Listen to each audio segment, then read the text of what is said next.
Hello and welcome to another episode of Guitar and Pen, a songwriter's notebook. I'm Mark Will, author, songwriter, and publisher in permanent exile, currently based on the island of Taiwan. And I'm joined once again today by Craig Branch of the Can't Find My Way Home podcast. He's coming to us live from Germany. How are you today, Craig? All good, thanks, Mark. It's nice to see you. It's been a while since we've caught up, so I'm looking forward to seeing what's in store today.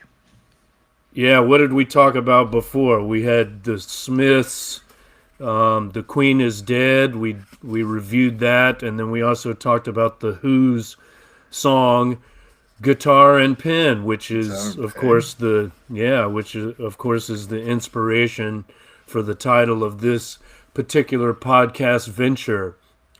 So we're I should say here for episode 5 of Guitar and Pen, our focus will be Roger Waters' Dark Side of the Moon Redux, which came out last year, and I'm only just now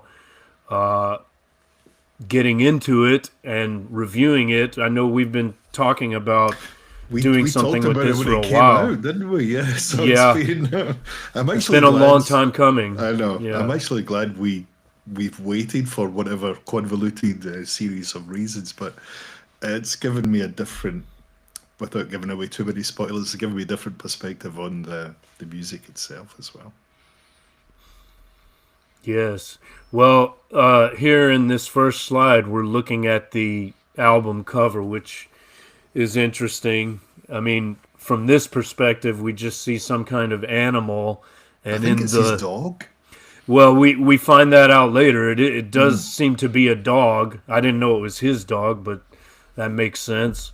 But in the reflection of the eye, we can see the iconic image from the original Dark Side of the Moon, that prism with the rainbow colors.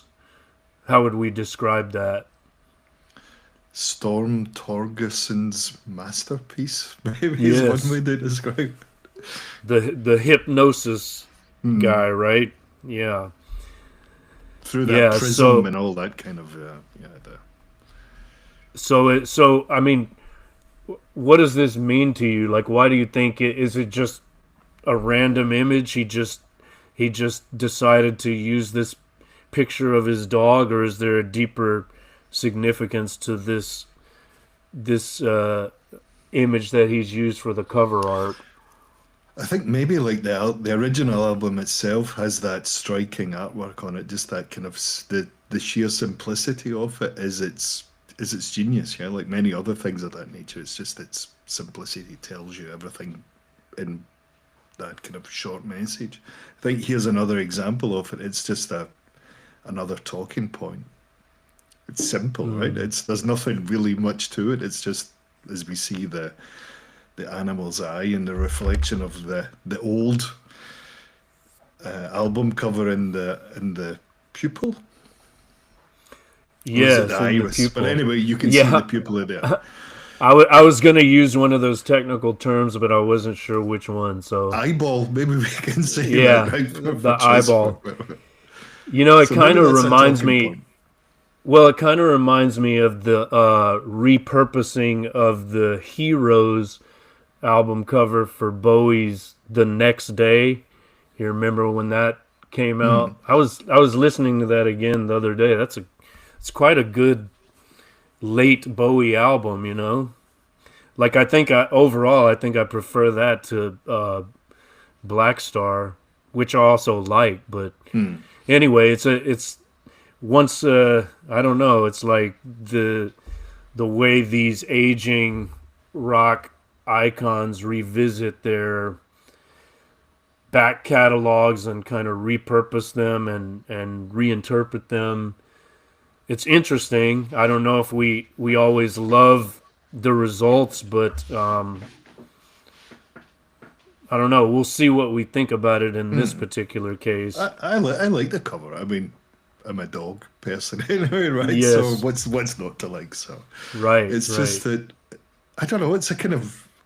I think if we physically had a sleeve in front of us, like the record sleeve itself, you Hmm. would also probably get a different feeling from it too. You know, just because of the size of it, and you something tangible.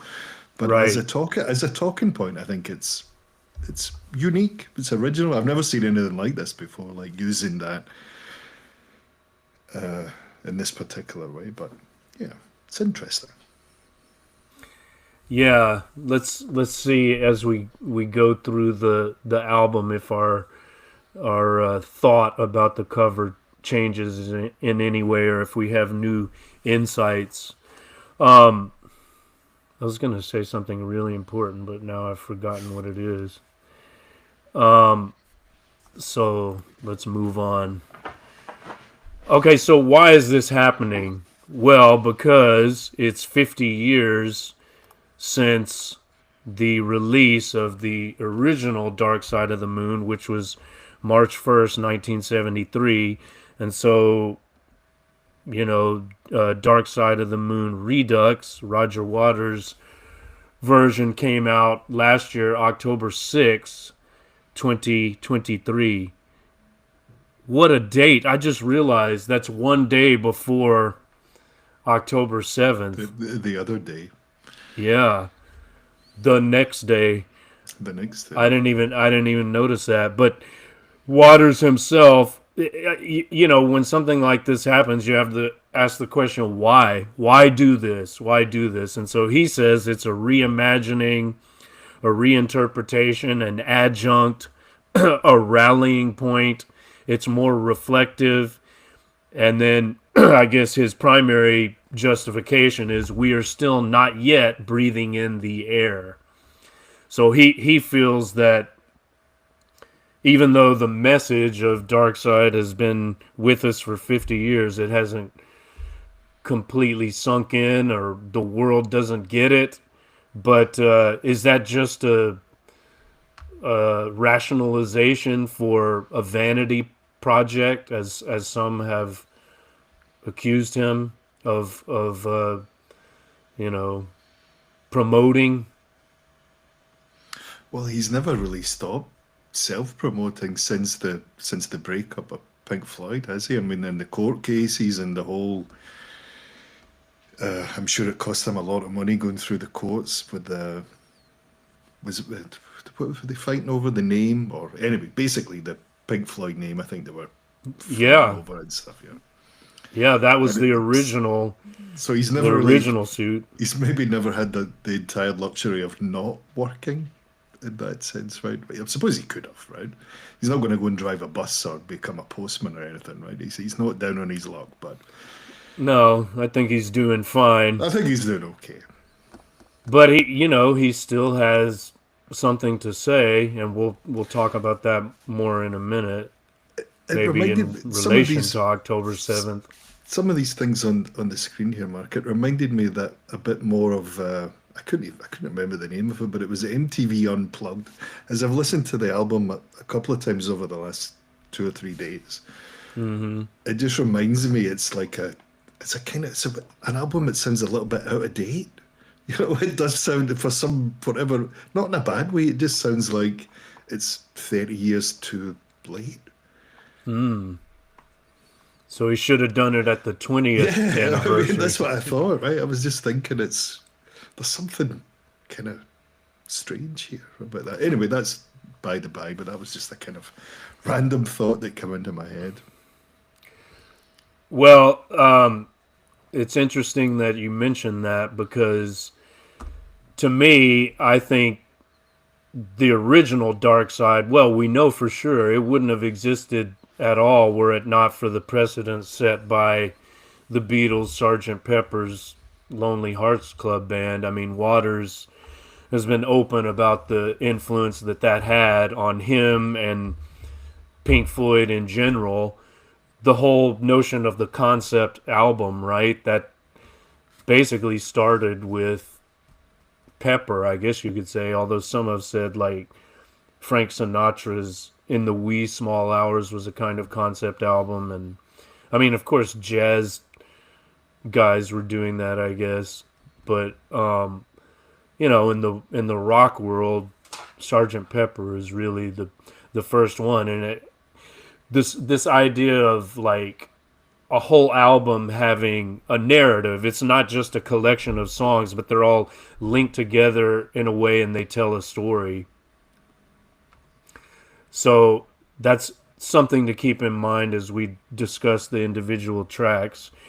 But also for the Redux, I think the influence of uh, the band's music from Big Pink is significant. There's like this almost folk rock kind of influence. And Waters has talked about how that was an important album for him.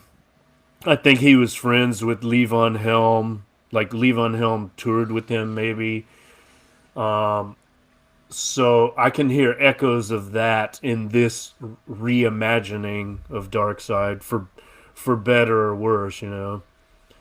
So that's something maybe we can think about as we consider the individual tracks. I went with a bit more jazzier overtones rather than folky or bluesier. I felt it was a bit more of a jazzier nature, especially as the album went on. But anyway, we'll come back to that.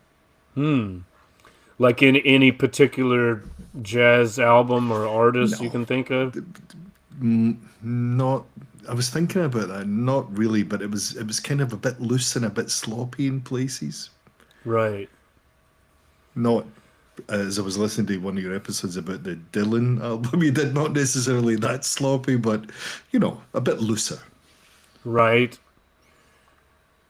Yeah, I mean, in terms of production values, like it's world apart from the original Dark Side, which is one of the most, along with like say Abbey Road, one of the most legendary productions of any rock album ever, right? Like that's like the gold standard of rock music production. Dark Side of the Moon and Abbey Road, and I don't know what else Well, is in that of course, category. this is when Alan Parsons and all these other assorted individuals were doing their magic as well. Glyn Johns was probably around at that time as well, and one or two other Exactly. names who'll come in, and it was more about the actual man and music rather than man and machine and music. I mean, there was this kind of, it was like them actually. I mean, if we compare it to what we've got today, we can do just about anything today. You and I could do it in a heartbeat, if you pardon the pun, Right. but does it really mean anything anymore? Well, that's Does a it have listening? depressing that's a depressing question to consider, when I think about my own efforts trying to promote my own compositions and recordings. It's quite a different world. But one thing about the Dark Side of the Moon Redux is that it has a home recording feel about it, Hmm. which is also what music from Big Pink was. That was basically a home recording. So that, and Sergeant Pepper is like the polar opposite of that, just as Abbey Road and the original Dark Side would be. It's like very, very high production value, and as you say, this is the Redux version is a sloppier affair for better or worse. There's Right. some good things about it, and some things that might make us wish for more production. But maybe we should consider this question from the outset: Team Waters or Team Gilmore? I'll let you answer first. So, well, it's a bit like picking your favorite child or dog or whatever. Since I don't have any kids, so I would have to go with the dog option. Yeah, Musically, Team Gilmore. Ethically or morally, probably Team Waters, I suppose. So I've got splinters on my backside for sitting on the fence in this one, I'm afraid, Mark. But yeah, it's not the easiest question to answer, man. There's a lot of depth in there. if you split it down into the personalities of the two individuals, I mean, David Gilmour seems very, for choice of a better word, introverted or quiet. The quiet one in the band, whereas Roger Waters is a complete polar opposite. Needs to be heard. Yeah, I mean, I think I've told you before, in terms of their conflict, I'm 100% Team Waters, but Mm. I agree. It is unfortunate. I mean, I've been mourning their conflict since '86 or Six, was '85. it? You know, yeah, Right. something like that. Like when I first started listening to them. So more on that later. But yeah, just the whole conflict between Waters and the Gilmore family, including Ms. Polly Sampson. I mean, she seems to me unhinged, and I think you shared with me the Rolling Stone interview with the man himself, and he's talking about, like, you know, Ukraine, and he smears Waters, calling him a Putin puppet, basically, and a Putin Mm. supporter, which is factually incorrect. Like, he's just, I don't know if he's just ignorant of it, or he's willfully, like smearing him. But that's very disappointing. Mm. I mean, I actually made a list. Do I have my list with me? No, I don't. It's somewhere else. But as we were going through this, I made a list of duos who hate each other, or band members who hate's maybe a strong word, but I suppose it's appropriate at this time, right? So we did Morrissey and Marr. Oh, right. There's Lindsey Buckingham and everyone else in Fleetwood Mac. There's Yeah. Lennon and McCartney. There's the Yes. Everly Brothers. I mean, I made a top 10 actually, and I don't know what I've done with a piece of paper, but anyway, there's some of the snippets from it. But I was making a little side Simon and Garfunkel. I think they were on it as well, right? So Joe Perry and uh, Steven Tyler Steven at one Tyler, point. Yeah. Uh, Jagger and Richards right? over the I years. mean, Yeah. so I mean, is this any different? Is it just because they have such a kind of loyal and huge fan base that there is this kind of clear divisive line between what side of the fence you're on as a fan? Are you a fan? And when Roger Waters putting out this Redux version, it's some of the not even the reviews, the YouTube comments I was reading are just Yes. like, "This is shit. What the fuck is this?" And you're just like, it was a bit kind of okay reactionary, but I was like, it's a bit harsh. I was like, stop.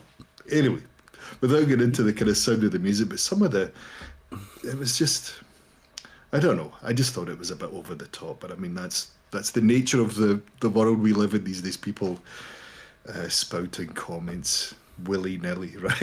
And kind of that's it. Once it's on the internet, it's out there. But Yeah. Well, we'll get into that a bit later, but I found myself, like, being influenced by the comments, and over analyzing things, and in a negative way. But then, that's not my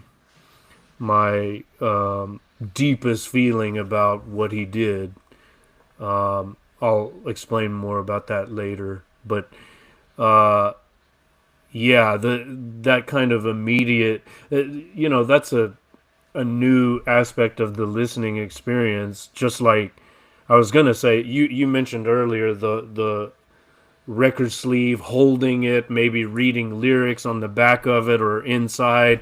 We don't have that experience now. It's like I listen to this on Spotify and YouTube, and yeah, me too. it's interrupted with ads. We get a tiny little image of the artwork. It's like totally different experience, and Mm. we're like, instead of listening with our friends, taking drugs or drinking beer or whatever, or actually playing music ourselves, we're sharing the experience with all these anonymous people on YouTube that leave their unhinged comments. I mean, occasionally they're unhinged. Some of them are pretty funny, but and some of them are like, you know, heartfelt. There, people are moved by the experience. It Hmm. was pretty much split, as far as I could tell. Among the or between the haters and the lovers, I guess you could say, or the fans. But yeah, more on that in a bit. If I can ask you, musically, then, where would you be, Team Waters or Team Gilmour? Since Roger Waters thinks that everyone else in Pink Floyd was not an artist, that's what he said in a BBC interview. He said, "Well, they can't write lyrics for shit, so they're hopeless at it. So I'm the true artist." That's what he Well, said. he's definitely the idea man, and he's definitely the superior lyricist. But musically, you can't discount any of the other guys. Certainly not Gilmore. Certainly not Rick Wright. Certainly not Nick Mason. I mean, if anything, they disparaged his musical ability, Hmm. or at least he claimed they did. But I've always thought he's an underrated bassist, and he's a great songwriter, even though he didn't always like write all the best bits himself. But as a musician, I I, I don't know. Is he their equal?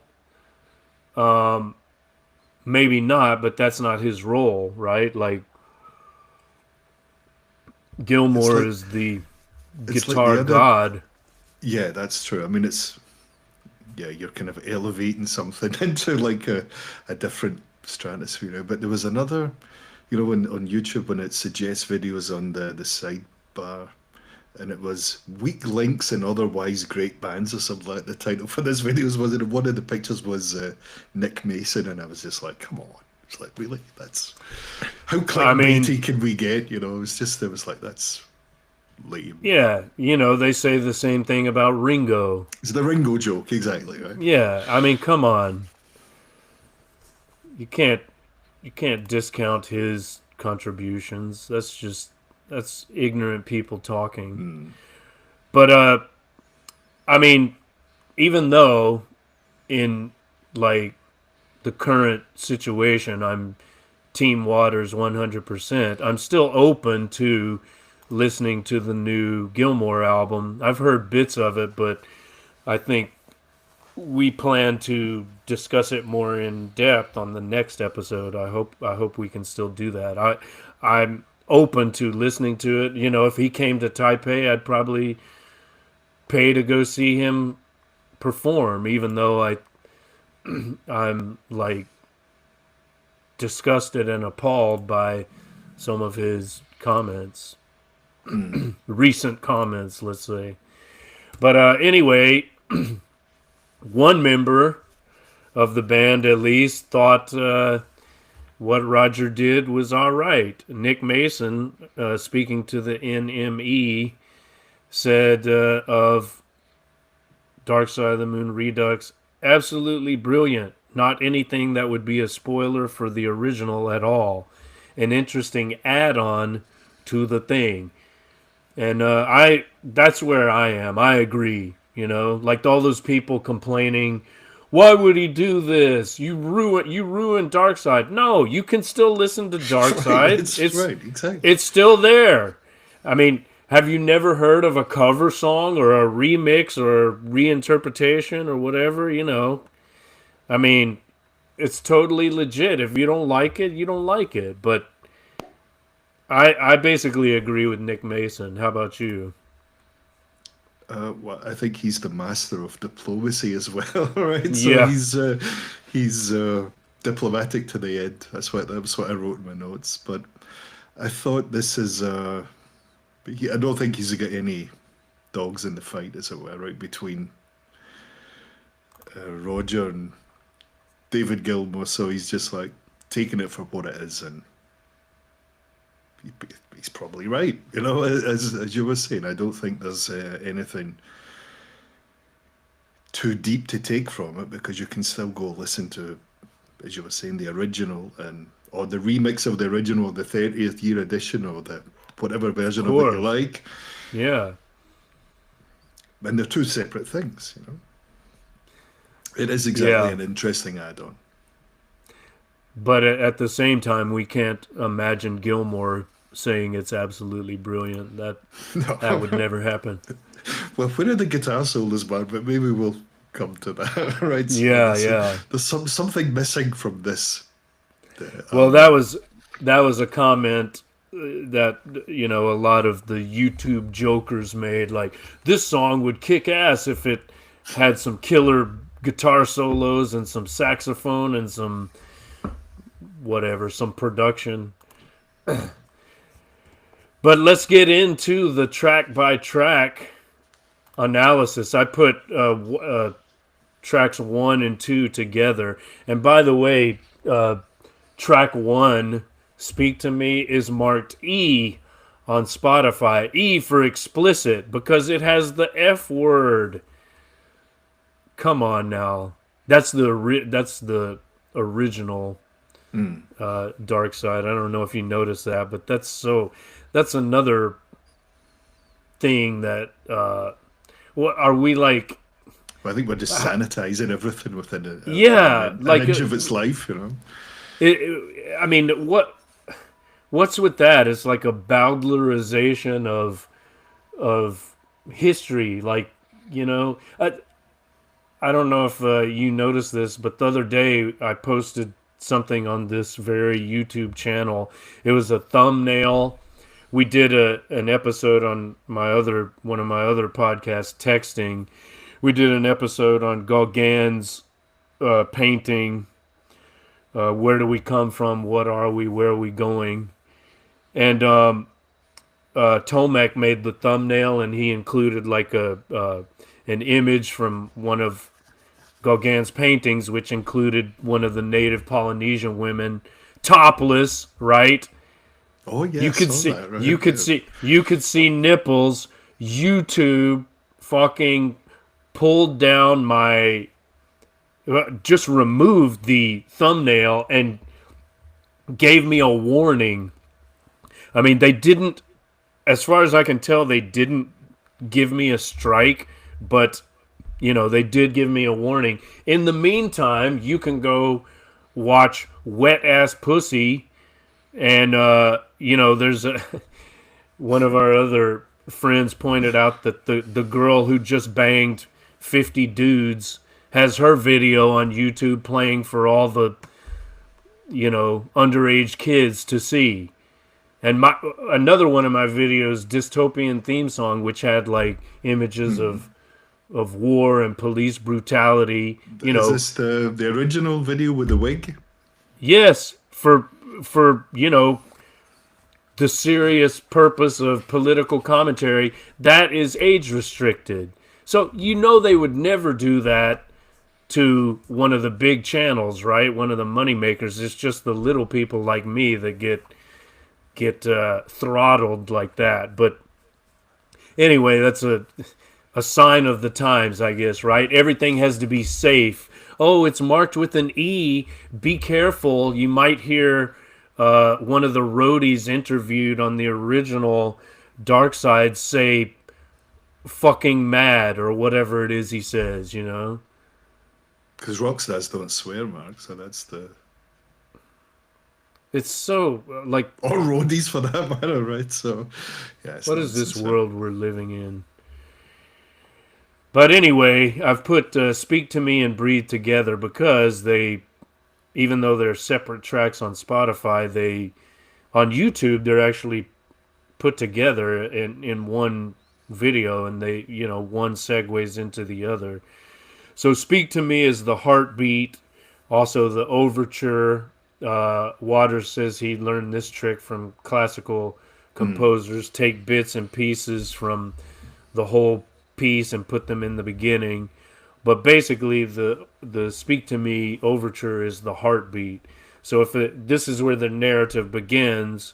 It's like the beginning of life inside the womb, the heartbeat.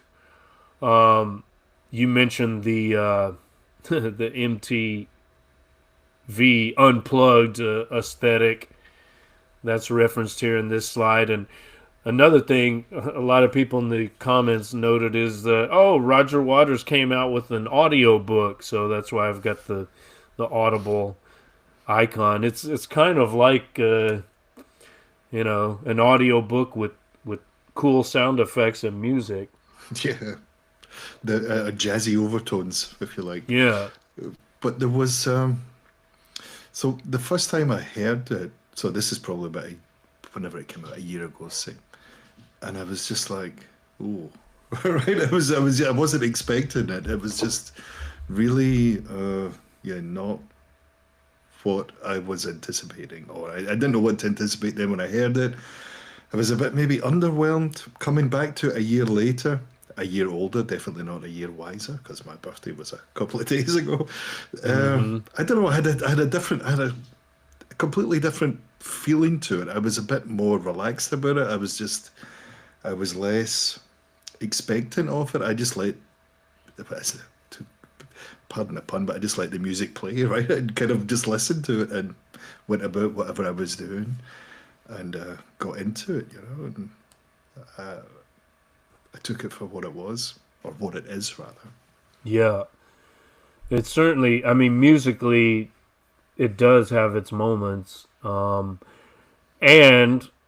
lyrically, I like the fact that he referenced one of my favorite songs from Obscured by Clouds, which is Mm, a very much underrated album. I mean, it's one of my favorites.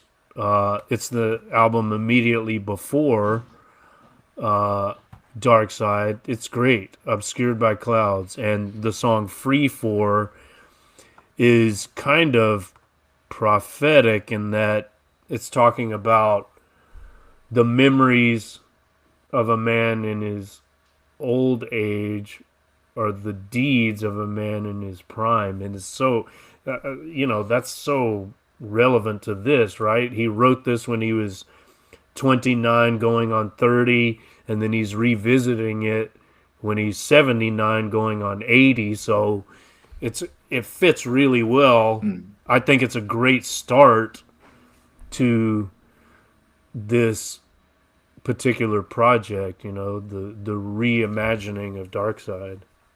I'd actually written down, is it much of a reimagining listening to this track one and track two? Because I was like, oh, it's kind of nothing that different yet. But, maybe this is just the precursor to what's the appetizer, if you will.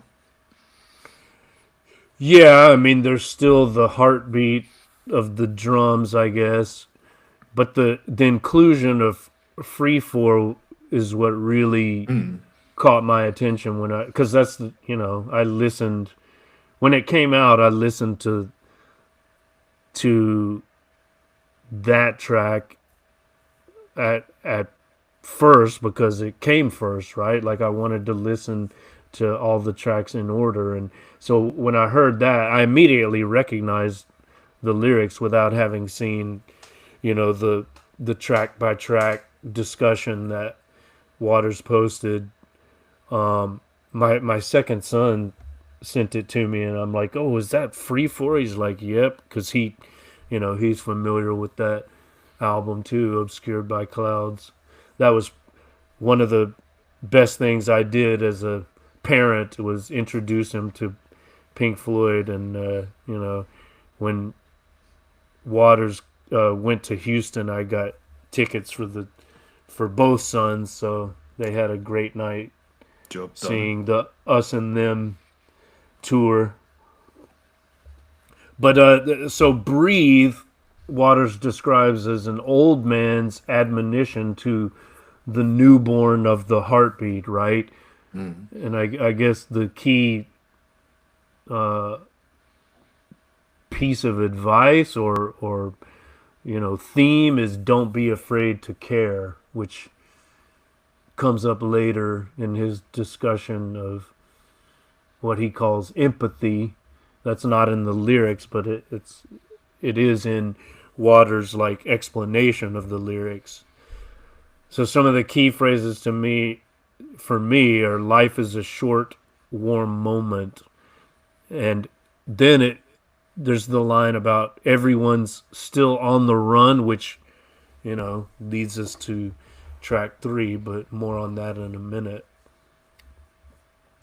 Any other comments about tracks 1 and 2? Like, how do you, like you were saying, you don't hear much difference between the original and the reimagining. When does it start to become like distinct in your mind or in your listening experience? Well, definitely the next track. So that's really what it is, because yeah, there's more of Yeah. Roger rather than the music. Yep. Well, let's move on to that then. On the Run.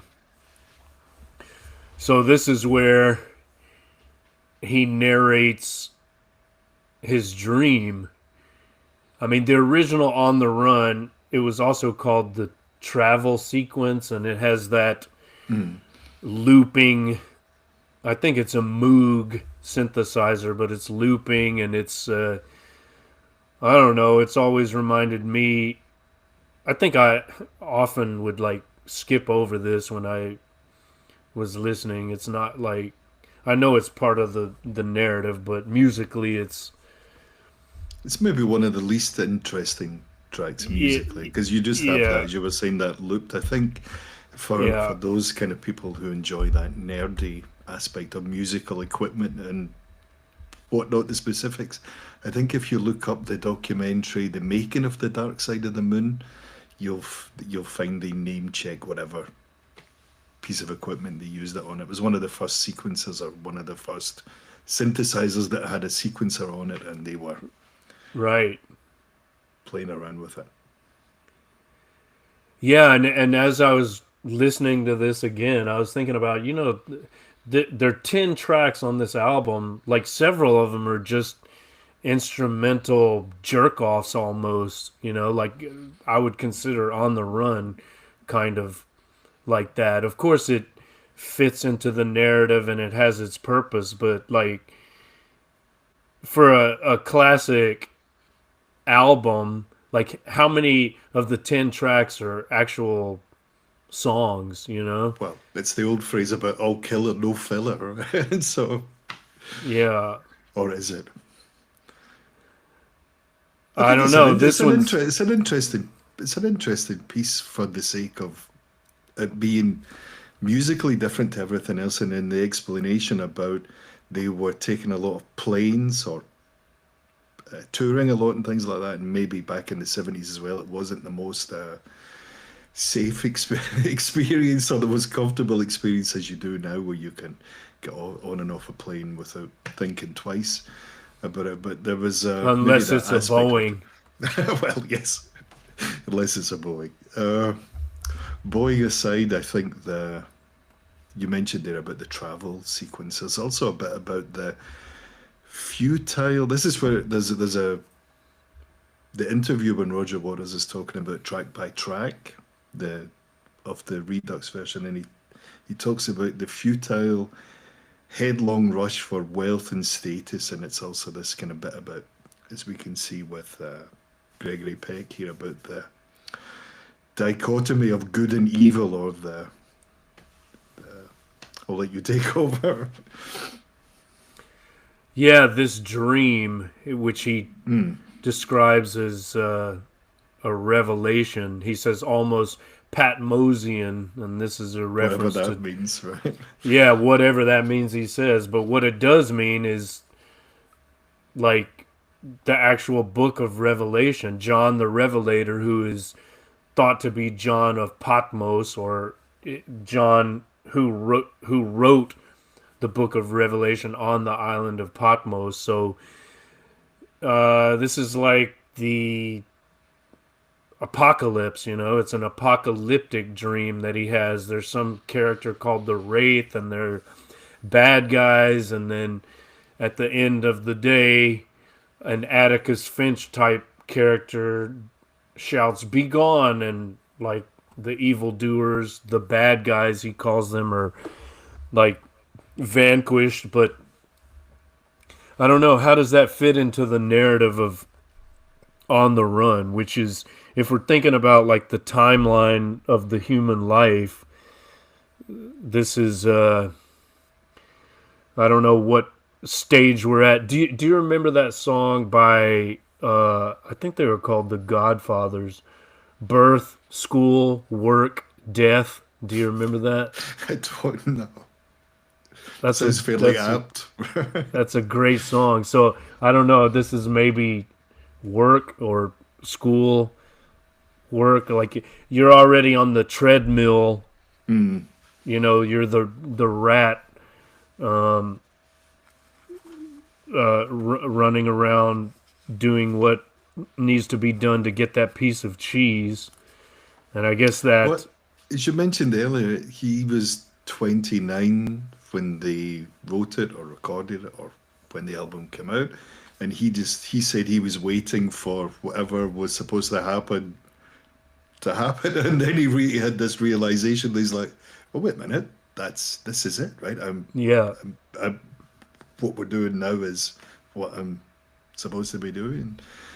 And I think the challenging this kind of misapprehension of youth as well when he talks about it in the interview. We're preparing yeah, for something, but we're not really sure what it is, and then there's this sudden realization that we're actually living it. yeah. How did you feel about I guess, the literary quality of the dream description? Like if we just read it without the musical accompaniment, would it be that effective? Would it be an effective short story or essay? I don't know if Hard the to music, say. yeah, I don't know if the music contextualizes or helps contextualize it. Yeah, hard to say. Not, I mean, Is it the I guess we ramblings could of a say madman, Mark? right. That's the question. I mean, he would probably not be offended if someone said it was. He'd say, "Yeah, fair enough. That's what I just happened to be thinking this particular day." And I tell you what, as I was like listening to this, I realized that it's this aspect of Waters in particular that put me off of Pink Floyd for a while. Like when I met you, I was like in my not quite anti Pink Floyd stage, but like I had been disillusioned. There's like a preachy kind of self indulgent, overly self indulgent quality to some of Waters' stuff, like on the final cut, for example, Mm. which is often called like the first solo Waters album, even though it's a Pink Floyd album. Some people say The Wall is actually a solo Waters album, but whatever the case, like there was a period of time where I thought, who does this guy think he is? Now I've changed my perspective on that because I now see him as like an Old Testament prophet, like he says things that make us uncomfortable, but that's his role. So we have to take the good with the bad. We have to like make allowances for the things that make us uncomfortable or squeamish or even like Mm. Question feel, ourselves. yeah, we feel cringy about hearing some of the personal revelations, on the final cut, like if I showed you my dark side, what would you do? Like it's always accusatory. Would you sell my story to Rolling Stone? It's like, okay, but like, what about you? Are you a saint or something? There's kind of a holier than thou attitude, which is off-putting. But now I'm at a different stage where I love the final cut. Like I like it better than The Wall, actually, you know? Like I would prefer to listen to that than The Wall or Dark Side even, you know? So it's just these things go in cycles, I guess. But there is that kind of quality, like, of Roger being Roger, that, you know, maybe you have to be in the right mood for it, or the a certain stage in life, or I don't know, need to have a certain mindset for it. I think it's And also then normal, not quote unquote normal, to kind of either outgrow certain things, or as you were saying, kind of just not. You've kind of had enough of them for a while, and you're just like, oh, this is just it's just annoying. It's just like background white noise. You know, you're just like, okay, I'll move on to something that makes me feel a bit happier or angrier or uh, musically more interesting, whatever it might be. There might just be that kind of cut off point when you think, all right, we're done. And then years later, whatever that might be, you come back to it with a slightly different mindset. yeah, true. Well, that leads us into Time, which I think elicited the most extreme of the YouTube comments that I read, at least. I mean, the people that didn't like it really fucking hated it. But then there were, you know, maybe half of the people whose comments I read who thought, you know, it was amazing, it's beautiful. Oh, this reinterpretation is so appropriate and fitting, you know. Oh, by the way, here we have a different view of the dog. The single release had a cover with a different perspective of the dog, different from the main cover, and also different from the Speak to Me, Breathe Was cover. Time the first single released from it, like the Redux version, or was it Money? Probably. I'm not sure. I think Maybe it it might have was been Money, Money. actually. Yeah, maybe it was Money. One joker on YouTube said, "Oh yeah, I mean this song made me realize that I was frittering and wasting the hours in an offhand way. I wasted 5 minutes listening to this shit." Very Something to that observant. effect. Yeah, You know? yeah, For me, though, like musically, I love the Hammond. I presume it's a Hammond, or the yep. the keys throughout the whole album. I thought they were really tastefully done. The drums, less so much, if that's even grammatically correct. I didn't really enjoy the drums at all.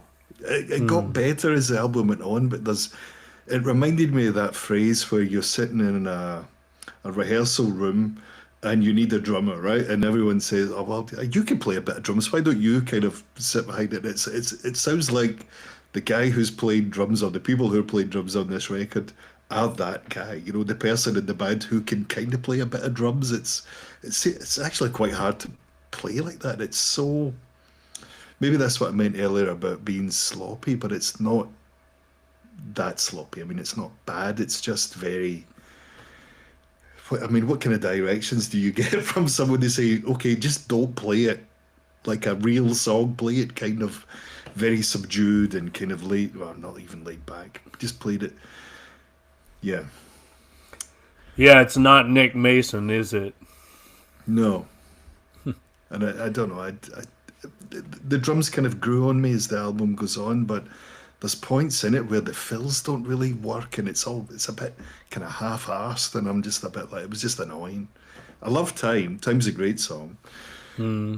And yeah, when you're waiting for that bit for the guitar solo to come in, where it kind of there's a little bit kind of a like the aircraft engines just go, you know, or the spaceship engines, and then you take me away, but it never really happens. But I don't think that's to its detriment.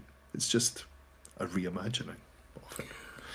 Well, this is one of the things I agree with you about the organ throughout. I think he said it was some Southern preacher man guy that was playing like a gospely church organ type thing on the Hammond. the keys do sound good, but this is the first time I heard some of these other unique instruments. I don't know. At first I thought it was like a pedal steel or a lap Yeah. steel, but I think we might be hearing the theremin here. This, of course, is that weird instrument that the Beach Boys used on Good Vibrations, Mm. and we've heard it on I don't know what else, but Episodes of I Star think Trek, probably. yeah, it's like that spacey kind of alien type stuff. Which is, if that's whatever it is, I think it sounds good. I think it might be theremin, or I found this on Wikipedia. There's a Nepali instrument called the sarangi. So now we've got like the world music element of this, which this is the highlight for me. Like, I wish he had done more of this musically, like put more of these crazy exotic instruments on every track just to like make it more, give it more of its own personality. Mm. But I really like whatever it is I'm hearing. I should probably listen to like some YouTube clips of Sarangi like played solo, so I'll know what it sounds like. But supposedly it sounds like a human voice. So I don't know if we're hearing it on this track or on one or more of the others, or several of them. But whatever it is, I wish there were more of that musically. I think that would have made like the album more powerful. Mm. Like it could have like helped to emphasize the lyrical content more by providing a stronger, musical backing. I mean, I think you're right. It would have definitely added to make the musical palette, a bit more interesting as well and less conventional. Yeah, Yeah. whether it was on this album or one of his solo albums, it might have just been but that might also come down to where he was when he wrote this or reimagined this in his late 70s, and he thought, well, I know a guy that knows a guy that's got one of these lying around, so let's make it up and see what we can do with it. Yeah. I just wish there were more of that. But as you're saying that, I'm thinking how also it's almost like he wanted to demystify Dark Side. Um, I read an interview with him, I think in the 80s, and he was talking about the influence of Bertolt Brecht. Hmm. I'm sure you're familiar with him being in Germany and all, but he one of his Bertolt Brecht is a theater guy, playwright, and dramatist, founder of the Berliner Ensemble, and also like theoretician of epic theater. And what I remember Waters saying, this is how I learned about Brecht actually, from Waters mentioning him. Like a lot of the stuff they did in The Wall and so on was influenced by epic theater. And the idea is that there's an alienation effect, and the goal is to try to show all of the mechanisms behind the theatrical performance, so you can not be carried away by the drama, but you can analyze it critically, and especially from a social perspective. So it's like a de-romanticization, as it were, or like a demystification. And I'm wondering if maybe like that's one of his motives. Like, okay, you've got this iconic so-called masterpiece. I'm gonna like pull all the guts out of it and show you like the skeletal narrative, so you have to like focus on the story and not be carried away by all The bells the and whistles, as it were. bells and whistles. Yeah, exactly. Like he strips it down, Mm. which, when you think of it that way, it's kind of admirable. It's like, okay, it's served its purpose in that sense. You still can go listen to all the bells and whistles and enjoy, and trip out to them or Turn it whatever. up to 11, whatever you like, right? Yeah, I mean, like if I'm gonna uh, eat a pot brownie or some mushrooms or take some ayahuasca or something, I'd probably rather listen to the original. But this is kind of like I don't know. It's almost like Plastic Ono Band, right? To take Mm. another to refer to another touchstone. It's like all of the production values of the Beatles were stripped away, and you just have this very simple homemade record, or even the first McCartney solo album, right? That's a home recording too. So I can't say it's bad, like it has its place, and there's room in the world for all of that, everything, right? Let a thousand flowers bloom, as Mao would say. Did you find that the song itself, Matt, did you find that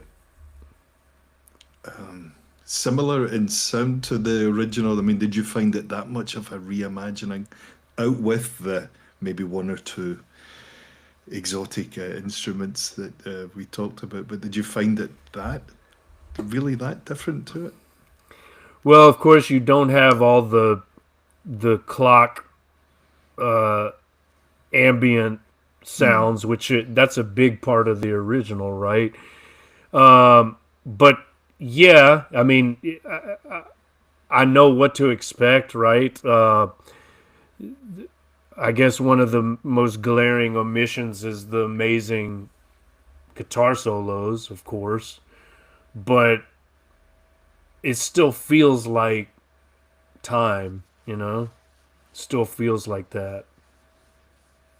I mean, on the other hand, musically, as we were saying, he was 79 when he put this project together.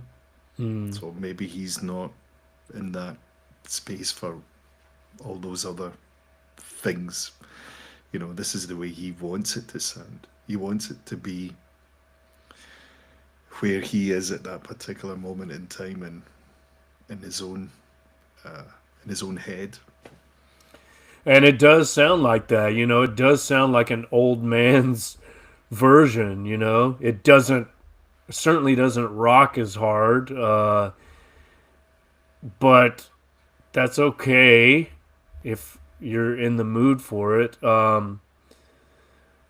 I don't know. As we're going through this, I'm the most like the strongest idea or feeling I have about it is that it's a demystification of the original, and he's just stripping everything away and trying to get people to focus on the narrative, which maybe in that sense he was successful, because I went back and looked at some of the original lyrics, and I realized I didn't know them as well as I thought I did, right? Like I find a lot of Pink Floyd lyrics are kind of an afterthought, to be honest, and because the not all of music is them. so Yeah, right, exactly.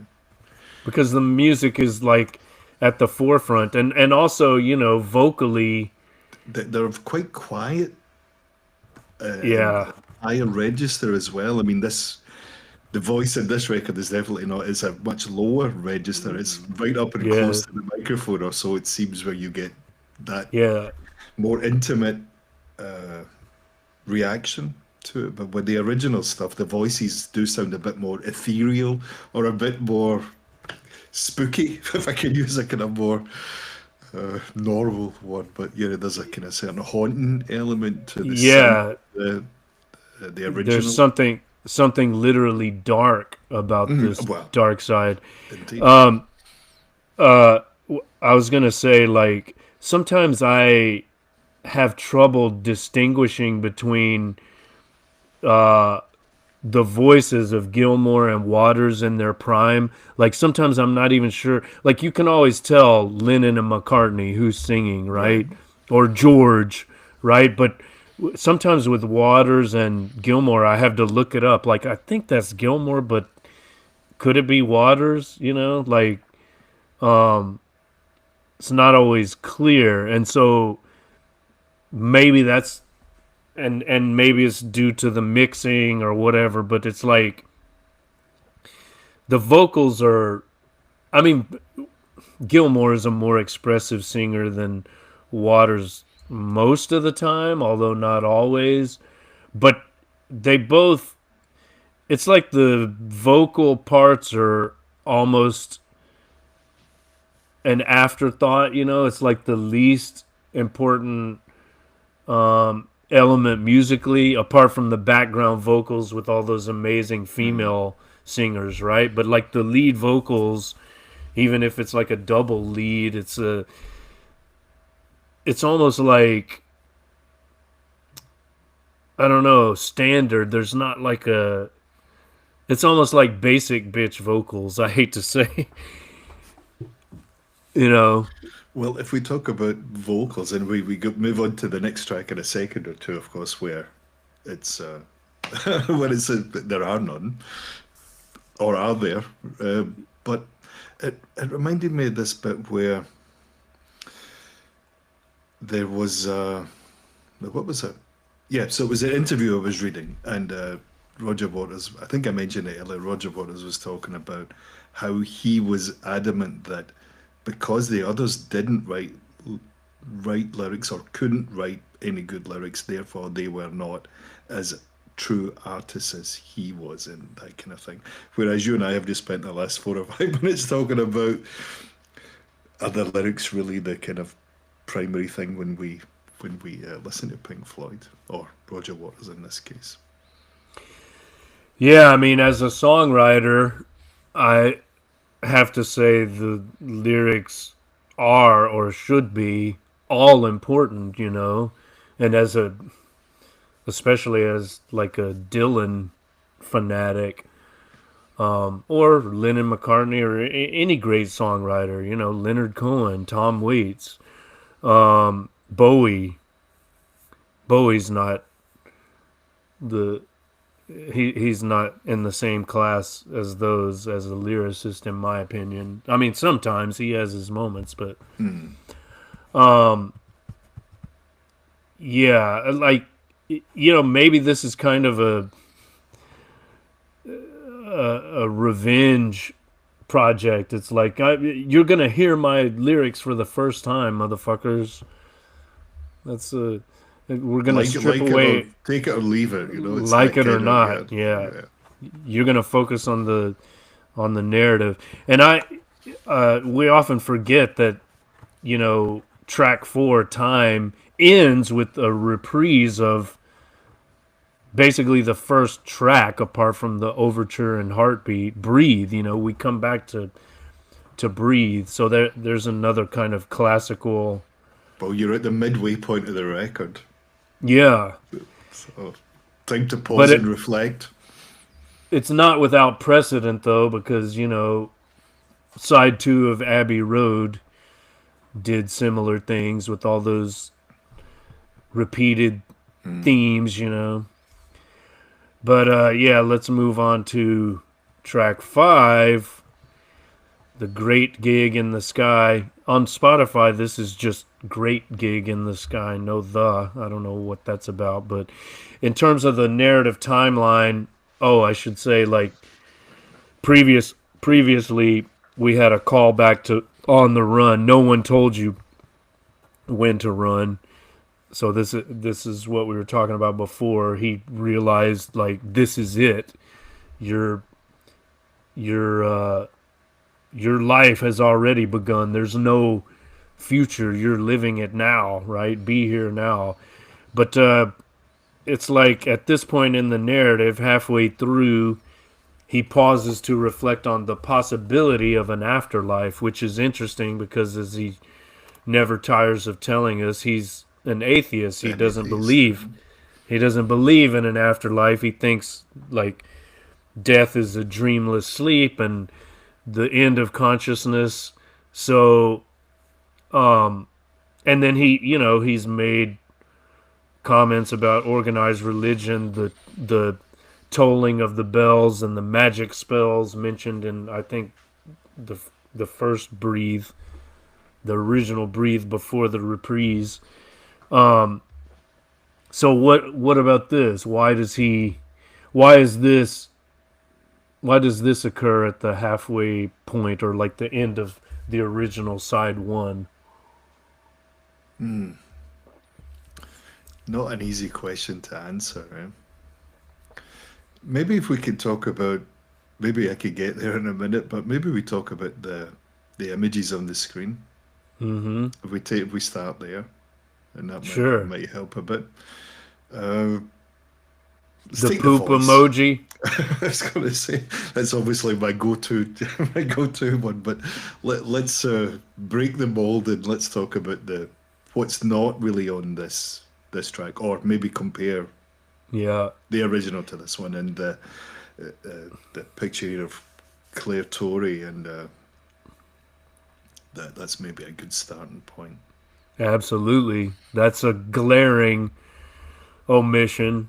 But of course, how could he include something like that on this project? Like, he sure as hell ain't gonna sing it. And if you, he has those female backing singers he works with now. I think they're called the Songbirds or something. I don't remember. It's like sisters.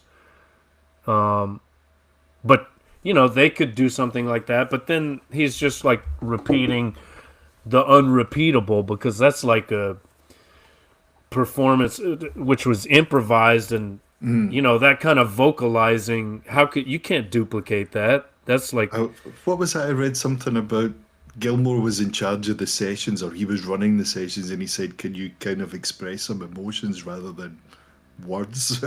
She's like, "I'll try."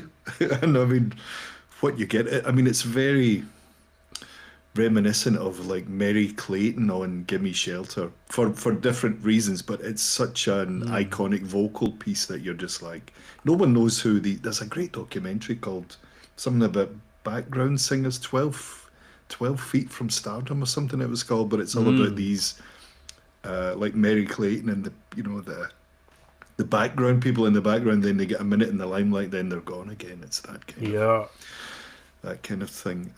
Claire Torrey's another one. I read that she took them to court. I don't know if she took Roger Waters to court or Pink Floyd as a company to get her, because I think they paid her 30 quid, which is what, the equivalent of £500 or something today for her session. That was the kind of standard working rate for the day, or whatever. I think it was one day she worked. that's a tricky thing, because as a songwriter myself, trying to complete my own projects, I don't have a band. I hire musicians to work with me, and I just pay them a flat rate. And what if one of my songs blew up and made me millions of dollars? Ha ha. But conceivably, right? Like, one of the musicians who, like, the things they contribute are like, they wrote those parts. I'm thinking mostly of like guitar parts, right? Like, sometimes I write the riff, but sometimes the guitarists I work with come up with riffs that make the song 1,000 times better, right? Like, I didn't write it. Give them some ideas or a starting place, and then let them right. roll with it. Yeah. So, and that's,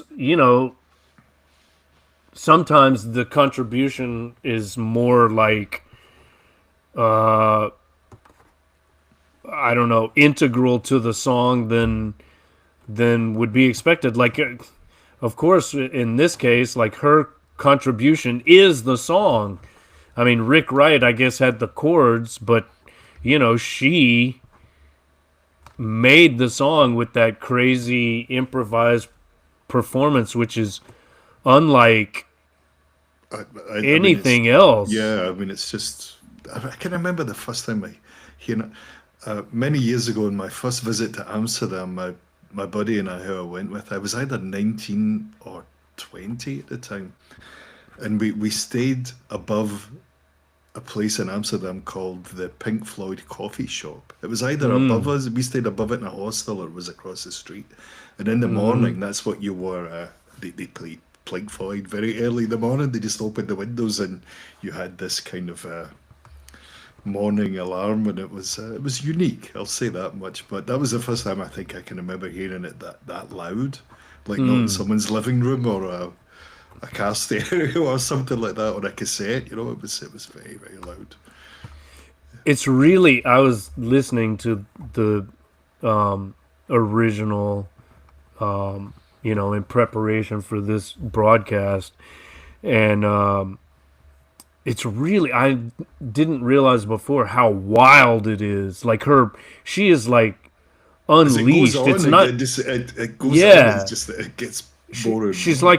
like a banshee or something. It's not like, at times it sounds like an operatic, I don't know, prima donna, like a I don't know, a Jesse Norman, or fill in the blank with your favorite soprano or whatever, right? Of that caliber of you know Maria Callas or someone like that. yeah, someone like that, right? At times, but then she just, there are moments when she's just like off the chain, but that's what makes it so great, Mm. right? It's very, it has that virtuosity, but it's also like very rock and roll, and like, I don't know, you have you heard the Ray Charles song, "Nighttime is the Right Time"? Like the background singers on that, they're like, uh you know uh Dionysian, like Bacchic, wild women, Banshees is amazing. It's like the most incredible thing you've ever heard from a female voice. So that there's that quality, and that's what makes the song. So Mm. there's no way he could duplicate that. And so instead, he's got this story about his buddy, the poet Donald Hall, Who whom apparently I've only never met read. twice. Apparently Yeah, only that's met what him it twice. sounds It was like. a kind of very strange, maybe not a strange friendship, but a strange introduction to. I'd never heard of Donald Hall either, but he was the poet laureate, I believe. Yeah, yeah. I mean, I'd heard his name, I think, but I've never read his stuff. But yeah, this one of the YouTube comments, or several of them, described this as self-indulgent crap. So I don't know. This is where, Maybe people could say that about the original as well. You know, if you're in such a frame of mind, because you just think, what is this? You know, why am I listening to this? And what is she? Anyway, you know, not yeah, me, personally, but you know, I'm sure other people listening think this is just rubbish. You know? yeah.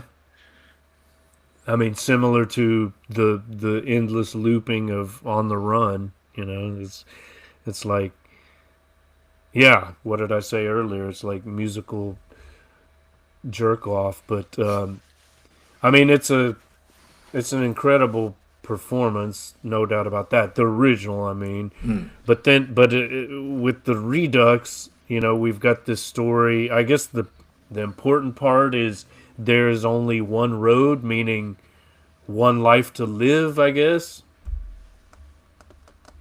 I mean, for me, the Great Gig in the Sky is about death, but as they talk about or yeah, him and the interviewer talk about the possibility of an afterlife in one of the interviews, and oh, but you've got it on the screen here. I can't see it from looking at it. Right.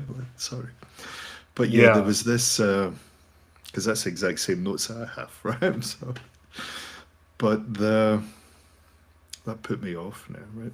But I think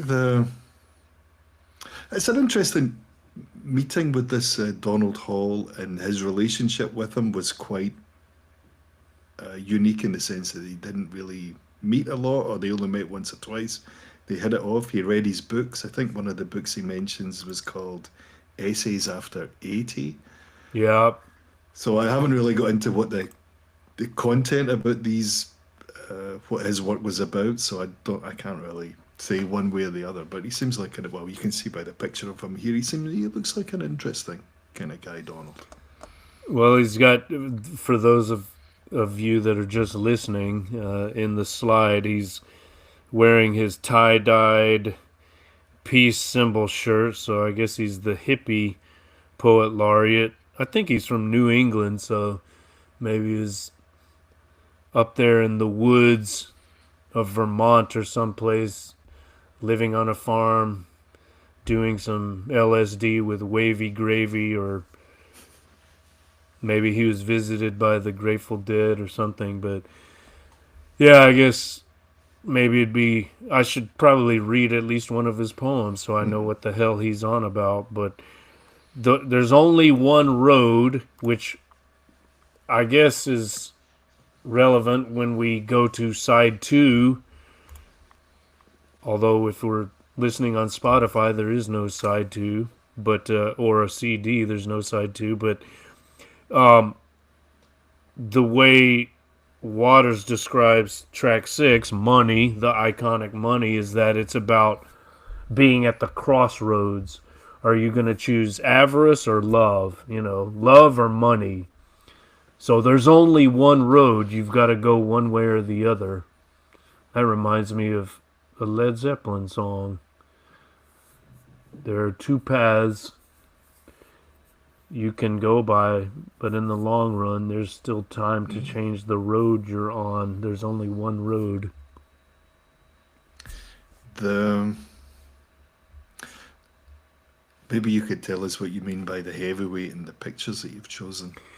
Well, this is here's another like long free verse narrative that overlays. I mean, some he's using and singing some of the Money lyrics. Although is he singing? He's kind of like Tom Waitsing it, or Yeah. Audio Leonard speaking, singing. Cohening it. Yes, right. Yeah, Which exactly. is which I mean I have to say I kind of like. It's that Yeah, it gives it that darker, kind of grittier more quality. menacing. I wrote. Yeah, There's a kind of certain kind of element of fear in the yeah, performance, I would say as well. yeah. But he like the spoken word part refers to this poem. He described it as a poem in that track by track analysis, as he described it as a poem. The heavyweight. I don't know what it is. Is he referring to? I mean, it's a heavyweight who made a deal with the devil, made a Faustian pact with Hmm. the devil, right? He became the champion of the world, but he gave up his soul. Same old story, which, reminds us, since we're talking about Crossroads, it reminds us of Robert Johnson, who allegedly, you know, became a guitar blues man virtuoso by making a deal with the devil. But the heavyweight, uh, he was a bit coy about it. He said maybe someone knows who that's about. Is it Gilmore? Is he talking about that conflict, or is there something else? I I think mean, what's the? in a heavyweight contest, I think Roger sees himself as more the pound for pound champion than David Gilmour, Hmm. and then his nemesis, David Gilmour, I would say. So A he's talking about contender, himself. well, possibly. He's definitely a contender, but definitely not the heavyweight, I would say. Hmm. Well, maybe we can research that and put something about it in the show notes. Or is anyone out there in the live stream? Maybe you can send us a message. Tell us what you think. We've got another view of the dog. The artwork for this shows the dog's nose, so it's like we're getting pieces of the puzzle. In the video for this, we definitely see the dog, even the tongue. I don't know if you watched the video, the lyric video. Yeah, when I heard this the first time, I thought, "Oh God, yeah." I wasn't I was underwhelmed. Right? Let's say that. So this is like a year ago, and I was just like, oh man, what's going on? And yeah, I don't know. Maybe I wasn't listening to it in the right way or at the right time or whatever I was doing at the time. I was just like, it was getting in the way. It was an annoyance. But as I was saying at the beginning there, having revisited it more over the last few days, it's not an album I'm going to listen to regularly in that sense. But if it comes on again and it's in the background, or I'm doing something, or you're out for a walk, or whatever old guys do these days, then it's definitely an accompaniment to that, I would say. But my first listening to it, or when I heard it, I was just like, oh, it was a bit cringy. Yeah, I didn't get it. I didn't like money. Now I have problems with money anyway, literally and metaphorically, of course. So the is it in 7/8 the timing, the Yeah. time signature? So and you're just kind of like, all right, I don't know. It's just kind of iconic and annoying at the same time, you know. And it also reminds me of an old British sitcom called Are You Being Served, where the intro. Oh, I know. So you're right. So is the intro that I don't know if that came before, probably came after the album, but yeah, I think so. they stole You it. Right? talking about the do, do, do, do, Mrs. do, Slocum and her pussy. do. Yeah, right. Yes, that's it. Yeah. So yeah, there's all sorts of things about money. It's not one of my favorite Floyd tracks. I'll be honest. I don't Oh, dislike it, but you're talking about the cash register the sound. cash register. Yeah. Right. I thought you meant musically. That I remember the theme song. Oh no, that's Do, it. do, That do, do, is it. do, Yeah, do. you're on the Do, money. do, do, do, do, do. Yeah, you may be surprised that I know about that, but a lot of British sitcoms were shown on PBS in the States, which is public broadcasting service. Now it's Pentagon Broadcasting Service, but at the time that American TV fare is vulgar. But oh, those Brits, they're so cultured, with their fucking "Are You Being Served?" and "Allo, Allo." Remember that Oh show? yes, I mean, And we can be here on a whole other episode of transatlantic cultural adventures. I'll tell you another one. What is it with Ms. Bucket? Keeping Up Appearances, right? Oh yes, Remember that Hyacinth one? Bouquet. Yes, Hyacinth Bucket. Yeah. right. But also they showed like Faulty Towers, so But it was a great thing because that wasn't available anywhere else on American TV. so maybe that's my kind of background with the song itself. The original, always a bit ambivalent about it. I kind of liked it, and then there's other times that I just play it forward or skip on to the next track. I was just like, it kind of annoyed me, right? But I guess that's just me. Me and Well, my four bars to my four beat to the bar. It's kind of that's my. well, I've always loved the bass riff, and I mean that's all Waters, right? Like he wrote it, so fair play to him there. I mean, it's definitely a unique composition. Yeah, and the way the vocal line goes with it as well. Da, da, da. I mean, it follows the bass pattern, or it follows the riff, and it's quite. Maybe you just need a spliff to kind of enjoy it a bit more. Maybe that's my problem. Maybe you just need a bit more lubricant of some sorts to help you through that. Well, I really love the end of it. When I mean, on the original, it's the guitar solo, but the bass is doing something really interesting too. The It's a dun great dun saxophone dun solo in dun it. dun dun dun dun, and I think that's emphasized in this version too. Like I enjoyed the new version musically as well. But I'm with you. Like the first impression was not what I was expecting. This Or I might don't be know more what I was challenging. expecting, but No, me too, actually. But yeah, yeah, I had thoughts of this might be a long 50 minutes or so. yeah. All right, let's move on to what Waters himself describes as the essential idea. We're talking about track 7, Us and Them. This is my favorite. This may be my favorite Pink Floyd song. But the essential idea is empathy, like loving your brothers and sisters Mm. regardless of ethnicity, sexuality, nationality. Nationality, in fact, is what he calls the enemy. Well, I think that's more to do with the next track, but certainly this is about the stupidity of war, the idea that, we're the good guys, they're the bad guys. At the same time, he talks about the defeat of good and evil and the bad guys in what was it, On the Run. So those terms are kind of always shifting. Like Mm. what about the us and them of warmongers and non-warmongers, right? Like that kind of conflict and class warfare is something he would probably support, but maybe not like on the actual battlefield with weaponry and so on. In his interview, he talks about how empathy should be coupled with the welfare state. I think our libertarian friends might object to that. They'd say the welfare state actually causes the warfare state, and like they're two sides of the same coin. But his idea is that, and he's talked about this many times, like the reason his father died, right? It all goes back to his father, right? He's got daddy issues because his father died. He was a pacifist, but then he joined the army to fight the Nazis and fascism.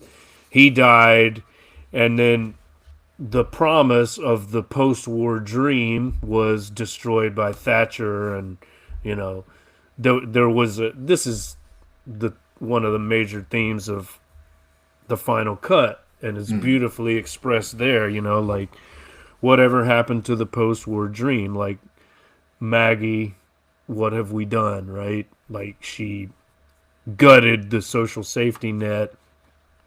Well, she was the milk snatcher, amongst many other things. Yeah, yeah.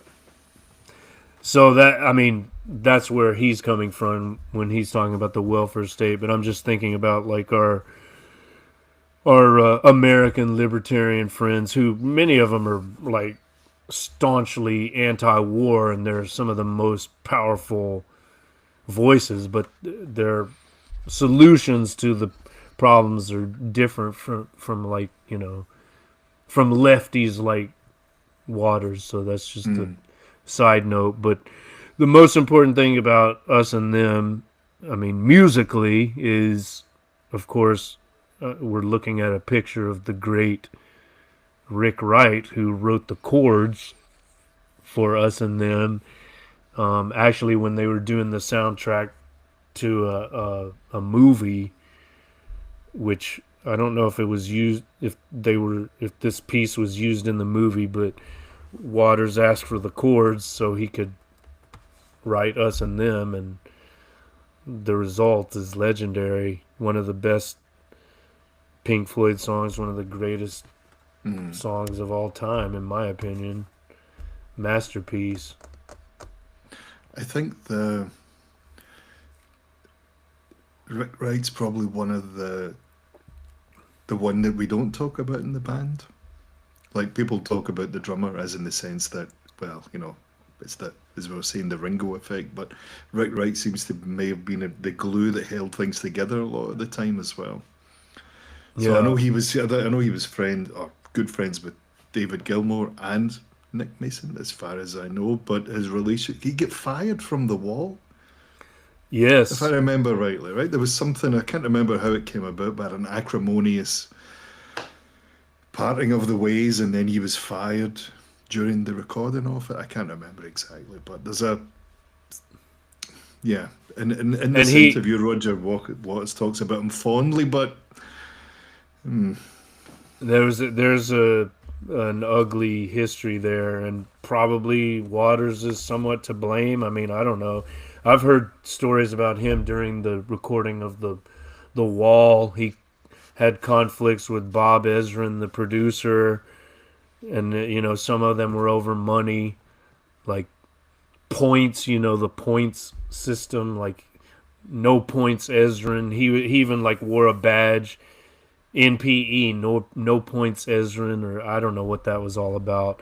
So he could be pretty prickly, and probably there were some ugly things even from his side that occurred. But I know that on one of those albums, like he was not even, he played on one of them, and he was like a guest musician. It's Right. like, Yeah, I mean, there was all sorts of kind of he's a really founding shitty. member. Right. Yeah, Yeah. how It's could that just, be? yeah, it was It's kind of bizarre, I found. kind of like what Black Sabbath did to old To Bill. Bill. Yeah. I mean, I think his Rick writes as we're looking at the image on the screen here, his playing's wonderfully under underplayed. You know, he's a very tasteful player. He did what required the song required, but also gave it that certain magic lift to make it sound like Floyd as well. You know, that sound that we've come to know and love anyway. Well, As well as Gilmore's guitar, I would say. I think yeah. his is an equal part to it. Oh yeah. I mean, just imagine them as an exclusively guitar based band. I That's can't really see totally them as a Motorhead trio or the Hendrix Experience or something. no, like a Cream or something. No way. Yeah. You got like the atmosphere provided by the keys. That is the Pink Floyd sound. It's like the Doors without Ray Manzarek, but even more so maybe. Have you ever heard the Rick Wright solo album? I don't know if he did I more haven't, than one, no. but it's actually pretty good. I played it for my second son, and he's like, "What is this shit?" I like it. He didn't like it, but I think it's nice. It sounds like Floyd. There are some songs about sailing. He was just as Gilmore liked flying. Rick Wright liked sailing. Yachting, maybe boating. I don't know. Some nice. I don't know. Colorful textures and just pleasant. Not Oh, like overwhelming. Not deep, but just like simple pleasures of life. Has like you can imagine yourself like out on the Mediterranean sailing and listening to this, as one does. as one does. Yeah, with all our free time And yachts, of course. and It's, yachts. Yeah. Well, I've also got an image of the Pink Floyd Momentary Lapse of Reason tour, because that's the one and only time I saw Pink Floyd. Of course, that was post Waters, but we went up to Houston. I would have been 16, maybe, and I had a religious experience during us and them. Of course, I was aided by certain additives. entheogens, certain substances, but I mean, it was just a thing of beauty, right? And it sounded just like the record. Waters wasn't there, but they didn't need him live. He had already done his bit writing the lyrics, and Off he went. yeah. Does he sing? Who's singing on Us and Them? David Gilmour. It's Gilmore, so maybe Waters sings some background, or I don't know, but yeah. So he's not needed for the live performance, but it was just a beautiful, beautiful experience in my young life. Like I had other, I guess you could say, spiritual. It was a spiritual experience. I mean, it really was like that. I had similar experiences, just listening to the records, but when I heard it live, is such a beautiful, moving thing. So, a lot of these later uh, concerts and so on. I'm trying to think what it was called. The film version, was it Delhi? No. From this tour, I think they released the one in Venice. I think it is. That's maybe like the Uh, video version I had of it, because I think it was okay, on TV and I'd recorded it. I think it was in St. Peter's Square in Venice. And okay. Is that the one called Pulse? so that's later. So this is where I was getting my kind of things a wee bit cross, my wires Okay. crossed a bit. Pulse came Hmm. later because the CD just had that red pulse on the back of the spine I for see. whatever reason. I never bought it, but anyway. But I never got to see them. Oh But no. I Okay. enjoyed, but I did enjoy their concerts. I must admit. Have you seen the Pompeii concert? Yeah, That's a pretty amazing I mean film. that is a bit of a head rush as Yeah. well. It's just kind of what is Yeah. going on here. It's a bit mad for the They're time, out in that especially. amphitheater with their Yeah, shirts off, looking very, rocking out.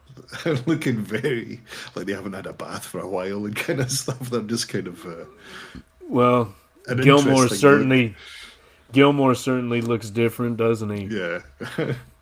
I mean, they look so young as well. I think that's one of the things we Yeah. haven't really talked about in the two albums anyway, is when I think Roger Waters might have been the oldest of the quartet, or Mm. a couple of years older than them. So Gilmore and Rick Wright and Nick Mason would have been in their mid-20s when they wrote That Side of the Moon.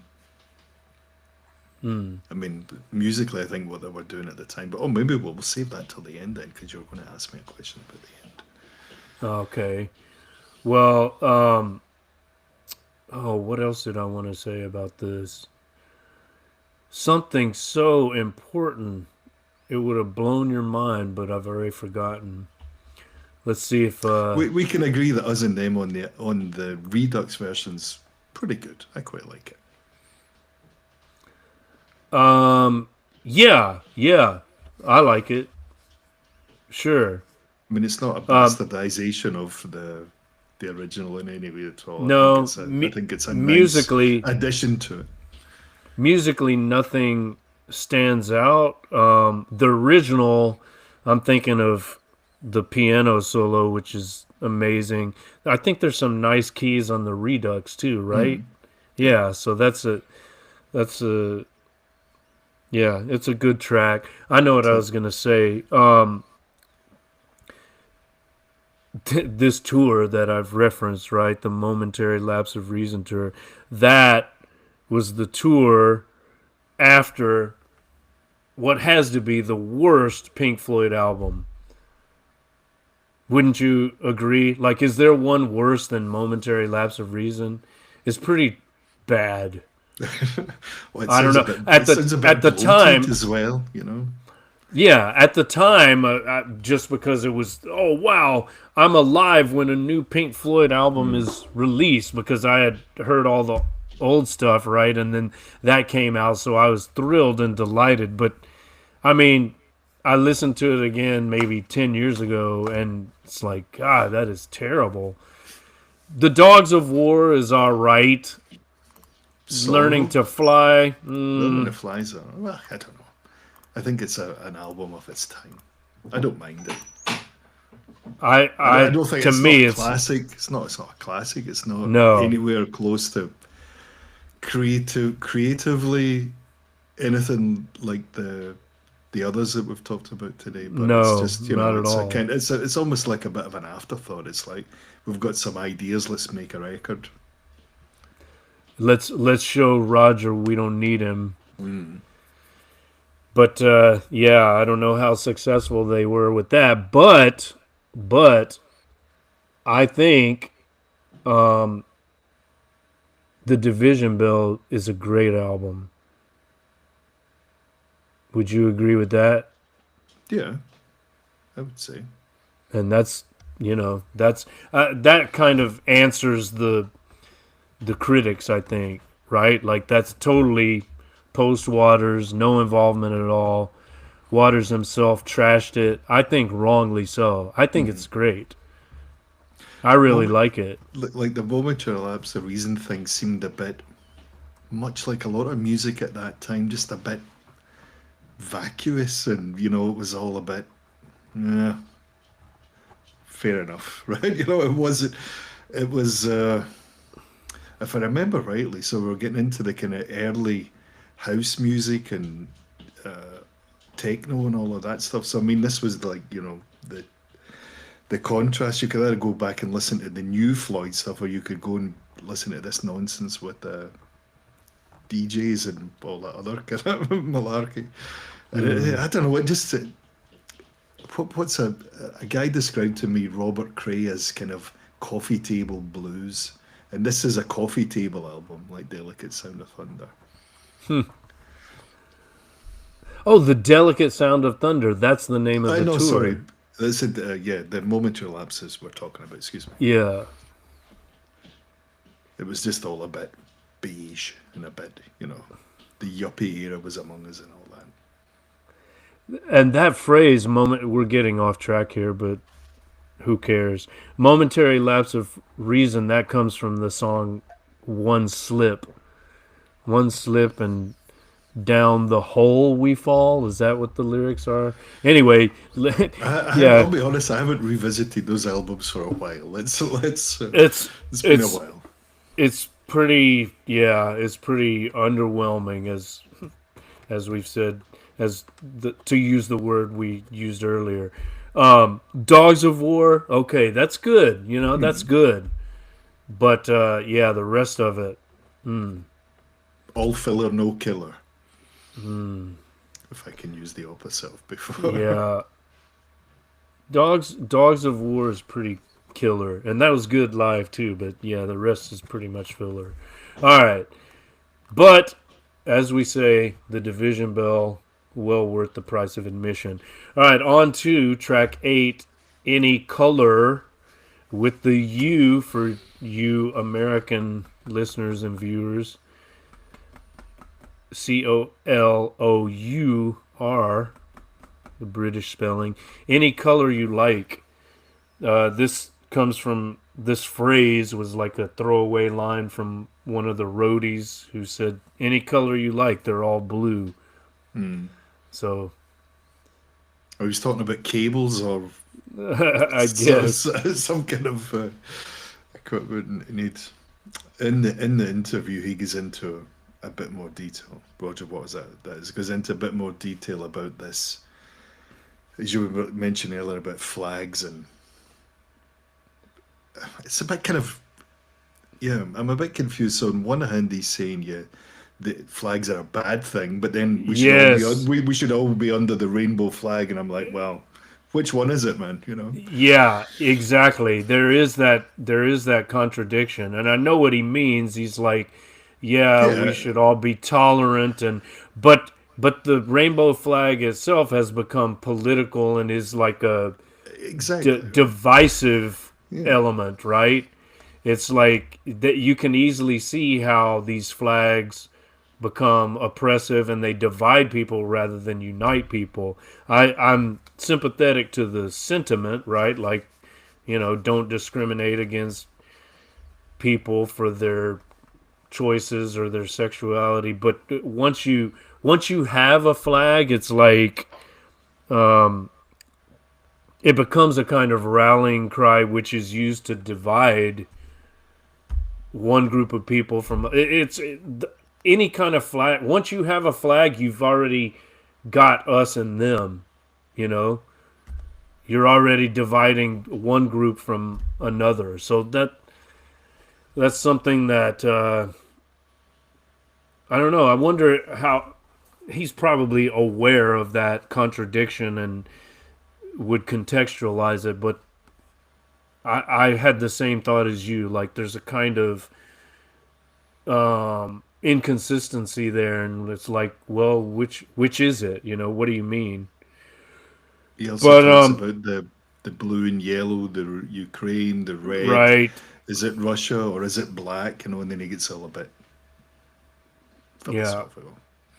Well, the black flag is now flying over Syria, apparently. So, The with other U.S. image on the screen, support. well, Yeah. as Well, always, you know. the other image, of course, is my shameless self promotion. If we're going to be talking about flags, well, we've got to talk about my song "Residence" from an album you may be familiar with. No Cure for the Princess Disease, and its remix, which has still not been released, although it's been leaked on YouTube, but No Cure for the Princess Disease or its mutant viral strains. That's the remix with all those Pink Floyd type keyboards basically, but if you want the raw original, you can see the video of Residence, which includes the lyrics, "The flag that you embrace is the flag that you erase." So maybe we should erase all of these flags, blue and yellow, red, black, even rainbow, because they just divide us and, you know, create these dichotomies of us and them. People do lose their shit about flags. I mean, it's kind of there's the Bill Hicks joke about. Oh, yeah, I'm really bad at remembering Bill Hicks jokes or jokes in general, but Bill Hicks does a fine bit in his stand-up routine about flags and burning them. Oh, oh, and the I would burning. go and check, yeah, the Okay, burning of flags. I would go and check that out. It's let me make a note. I'm not going to ruin. Yeah, I ruin enough things. Well, So I'll find let's the clip and put it in yeah. the show notes. Hicks on flags. Yeah. Someone was mentioning Hicks today. Who was it? Jimmy Dore, maybe? Kurt Metzger?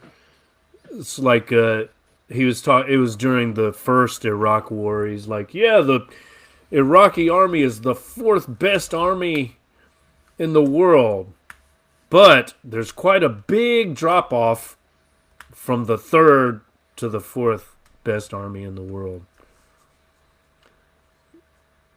Yeah, it doesn't translate so well. Maybe I better include the We'll leave clip the to jokes that to too. the funny guys, man. And maybe Yeah, we're yeah, kind of funny in our own way. yeah. Okay, so I was gonna explain it, but no, let's not explain the Maybe joke. not. All right, so track 9 is Dane Bramage, which I think this line at the beginning in the spoken word part. Why don't we re-record Dark Side of the Moon? Yeah, that is a pretty harebrained notion, but that's exactly what he But did. it's an interesting use of re-record it. I mean, did they re-record? I say they. Did he re-record that side of the moon?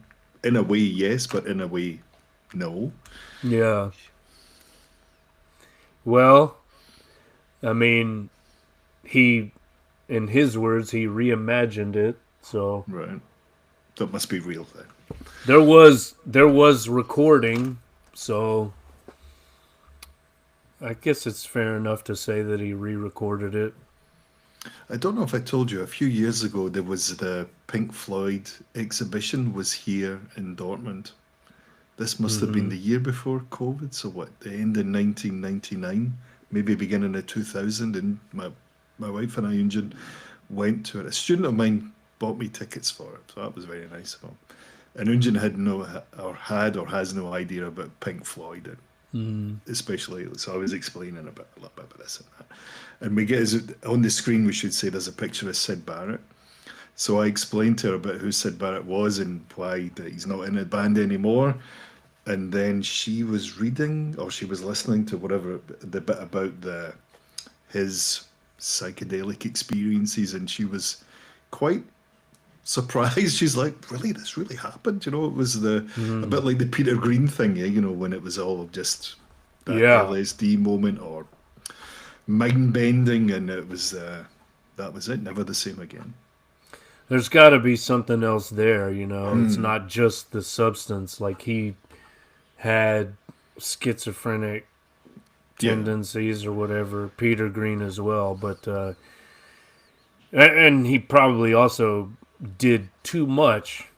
On the other hand, Ozzy Osbourne claims he did acid every day for like 10 years.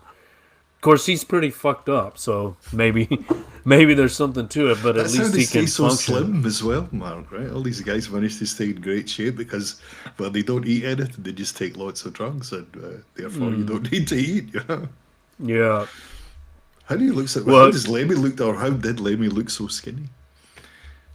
Easy. well, this picture of Sid the lunatic on the grass, and that that's one thing we didn't necessarily emphasize so far, but one of the great themes of Dark Side of the Moon, of course, is insanity, like Mm. madness, right? Like that's also part of this life that's all one road, like there's madness mixed into it, and that's Or also a theme trying to of make sense of the madness. or trying to make sense of the madness of life. Maybe it's life itself, which is the madness, or life in human society, and it makes us all mad. I think this But sounds really great on the album, to yeah, from a musical point of yeah, view. I quite liked it. Yeah, I was like, this is the ori- I think at this by this point in time, I was ready to separate us and them, right? So I'd made that distinction between that side of the moon and here's the Redux version, and mm, whatever headspace of, if I could use that phrase, I was in to listen to this reimagining version of it. I was okay with it. I was like, yeah, this is actually mm-hmm, quite good. yeah, it's good. Um, I'm just looking at Sid's um Telecaster in the background there, the one Looks a bit chunky, doesn't with the mirrors on it. it? Have you seen him playing that one Mm.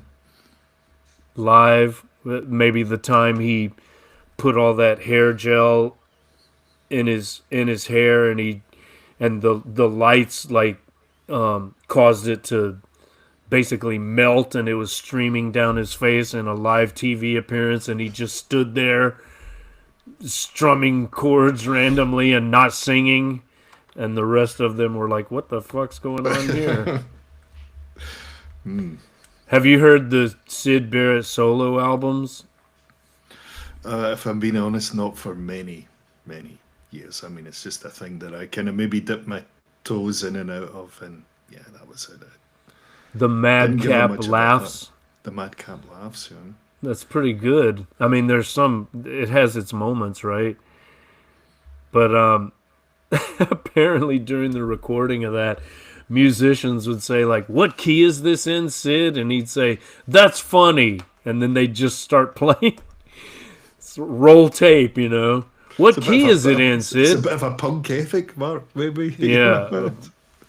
I mean, it's like the fucking Shags, whom I've recently been learning about.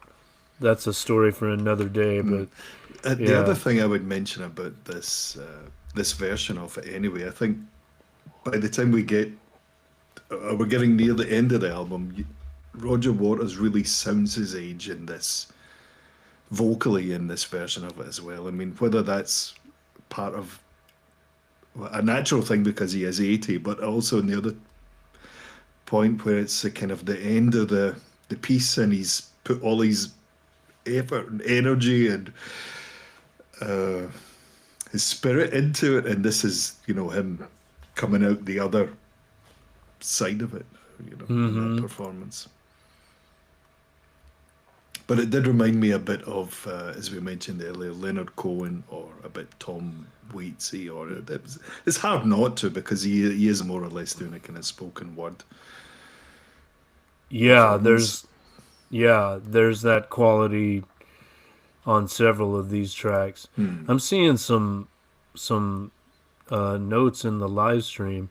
Oh, it's Tomek.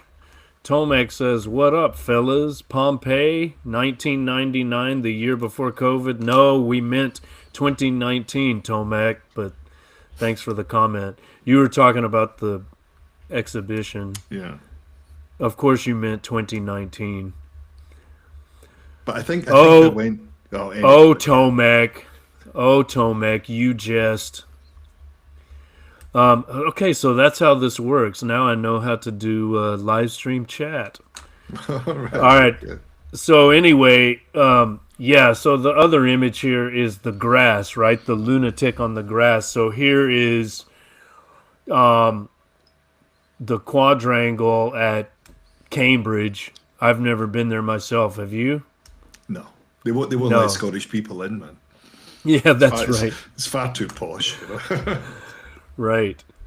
Um, yeah. Well, this reminds me of like the video of what's the track from the Division Bell, the wonderful track actually. The grass was greener, Hmm. and That's a good song, yeah. yeah, Well, the what's title that of song it. called? I forget the Has title. it not got the bells in it? Is that not the one when the bells are Yeah, in it there? has the bells. Yeah. Um. Oh, that's bothering me. The Division Bell. Let's look it up quickly. Why can't we? We're on a live stream. Who cares? The Division Bell single. What's it called? What is it? What is it? Is it the Division Bell? That's not the name of the song. I'm looking it up. I'm looking it up. Here it is. Um, High Hopes, right? Okay, that rings a bell. Yeah, that's it. That's it. High Hopes. All right. Anyway, enough nonsense. Let's get serious. So yes, it's good. It's a good track. It redeems the project for you. And then that leads us to the finale, Eclipse, which ends with this interesting line in the Redux version. It's not all dark, is it? Which is the reverse of what the original says, right? One of those roadies that's interviewed says it's all dark, isn't it? There is no dark side. It's There all was something dark. about he left a bunch of cards out in the Abbey Road studio, and he wrote some questions down on them, and whoever was around at that time wrote their own answers, and I think Yeah. or maybe they spoke them into a mic. Where yeah, that might have been it. Well, they tried to interview McCartney and Paul and Linda McCartney, Mm, but their answers were too like polished, and fluffy. they yeah, so they didn't use those. But the roadies gave the good I think he got it, responses. man. But I think on the original it says it's all dark, but Mm, he kind of it's flips all it, dark. which is it's an interesting twist on. And I had to look this up when I was listening on Spotify. It sounded like he was repeating that it's all dark, isn't it? That's what I thought he said, but actually, it seems he's saying it's not all dark, is it? So there's kind of a hopeful message there. Or is it? It's the kind of He asked what album we're talking about. You mean right now? This is Roger Waters' Dark Side of the Moon Redux. It's it's his reimagining of the original Dark Side. Earlier we were mentioning also the Division Bell, but the main focus of this live stream for the first time ever is Roger Waters' Dark Side of the Moon Redux. Anyway, sorry, what were you saying, Craig? it's, I can't see these messages probably just as well. Oh Yeah, no, you can't see him. I think I might just have to press whatever button up here, but Oh, okay. I'm probably better not touching. And I think if it's working, what does they say? If it's not broke, don't fix it. So You might disappear. yeah, the as an end or as the last song on the album, I think he's done a great job actually of keeping it not necessarily the same, but with the same kind of sentiment in it. Maybe here with a little kind of lyrical twist to it, but I think it sounds I was quite happy when it got to the end, not because I wanted it to finish, but because it ended on a nice musical note as well. I think it sounded really good. Some of the other earlier songs are a bit more challenging to get into musically, or you have to listen to his voice. And if you don't really, I mean, you have to really have to listen to his voice. And if you're not really in the mood for it, you're kind of like, ugh. But as we get towards the end here, I think he has a bit more to say. As in, it's not all dark, is it? And in the interview we were talking about earlier, he's re-emphasizing this bit about the avarice and greed earlier that we were talking about, or love and avarice. What Mm-hmm. was it again earlier? The crossroads. At the crossroads, avarice or greed, avarice or, basically love or money. Or, sorry, Mm, avarice or love. That's the choice at the yeah. crossroads. So, love or money. And I think in the interview here as well, he goes into a little more detail about, can we not all stop just being dicks for a while and kind of, Oh, love one yeah. He another says, and, like, and yeah. And he says, if you're a warmonger, stop being a fucking warmonger. Right. just so Yeah. you can get a bigger slice of the cake. And Yes.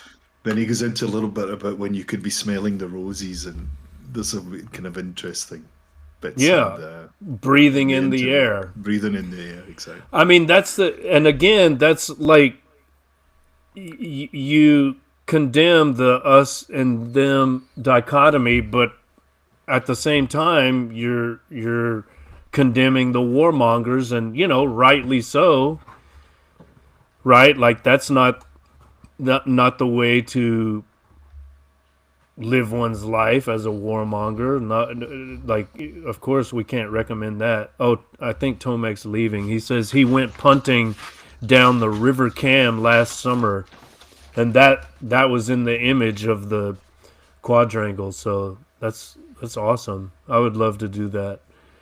Um, yeah, but again, there's that contradiction, and it is contextual, right? Like sometimes the us and them, like, may be a necessary stage to pass through.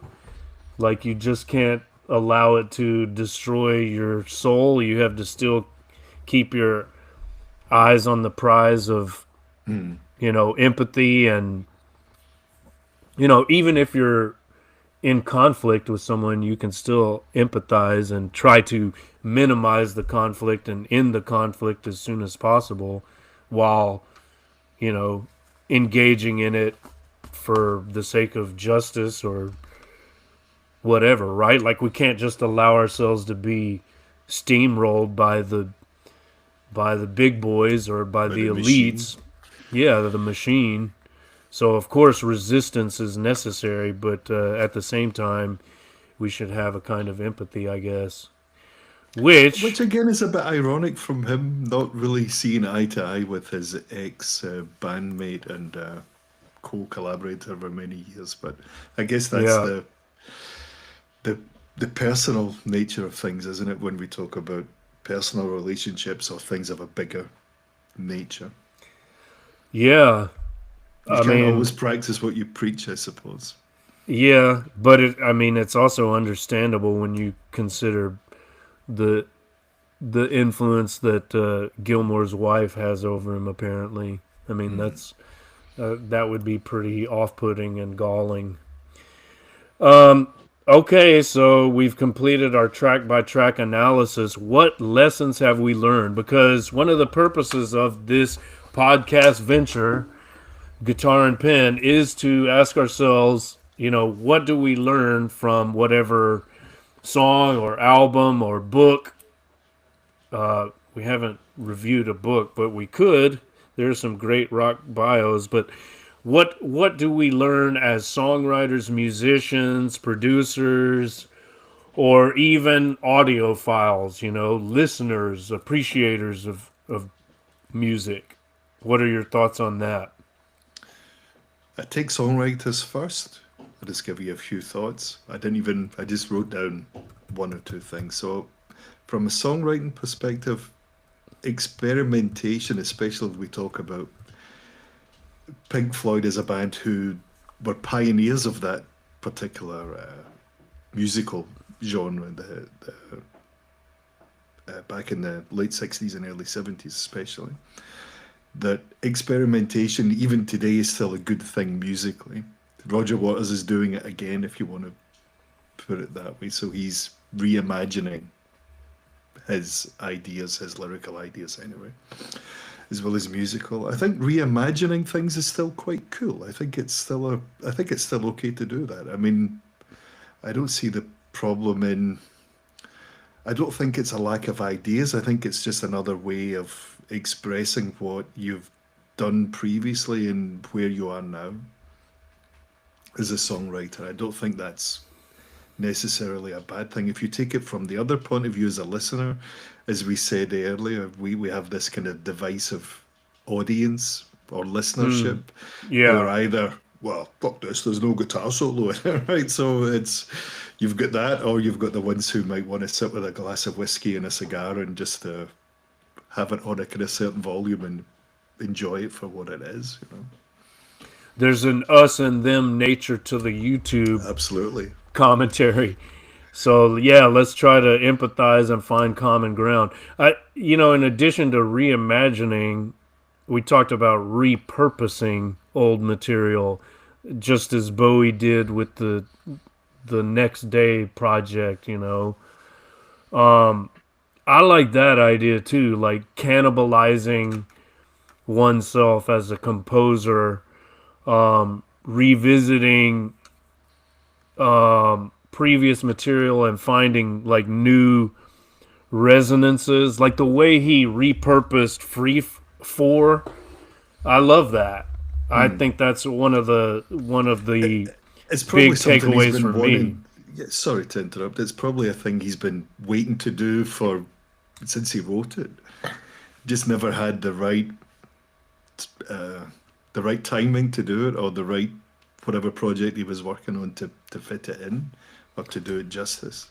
Well, it's prophetic. I mean, it's amazing he wrote that that was before Dark Side, so he would have been even younger than 29. Maybe he's 27, 28, whatever. I mean, there's a prophetic quality, right? Like, how did he have the wisdom of old age at such a young age? And before that, he wrote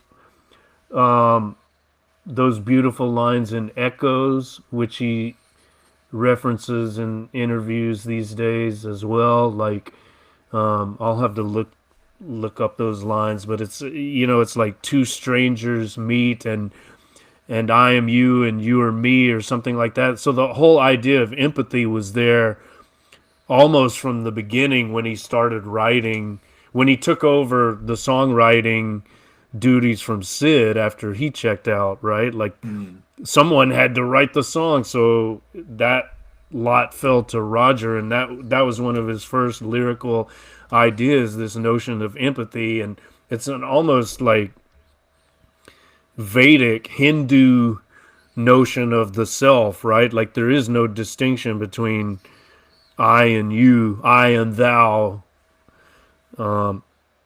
as it were, right? Like, we are all one. These distinctions of us and them are artificial, and really we're a unity.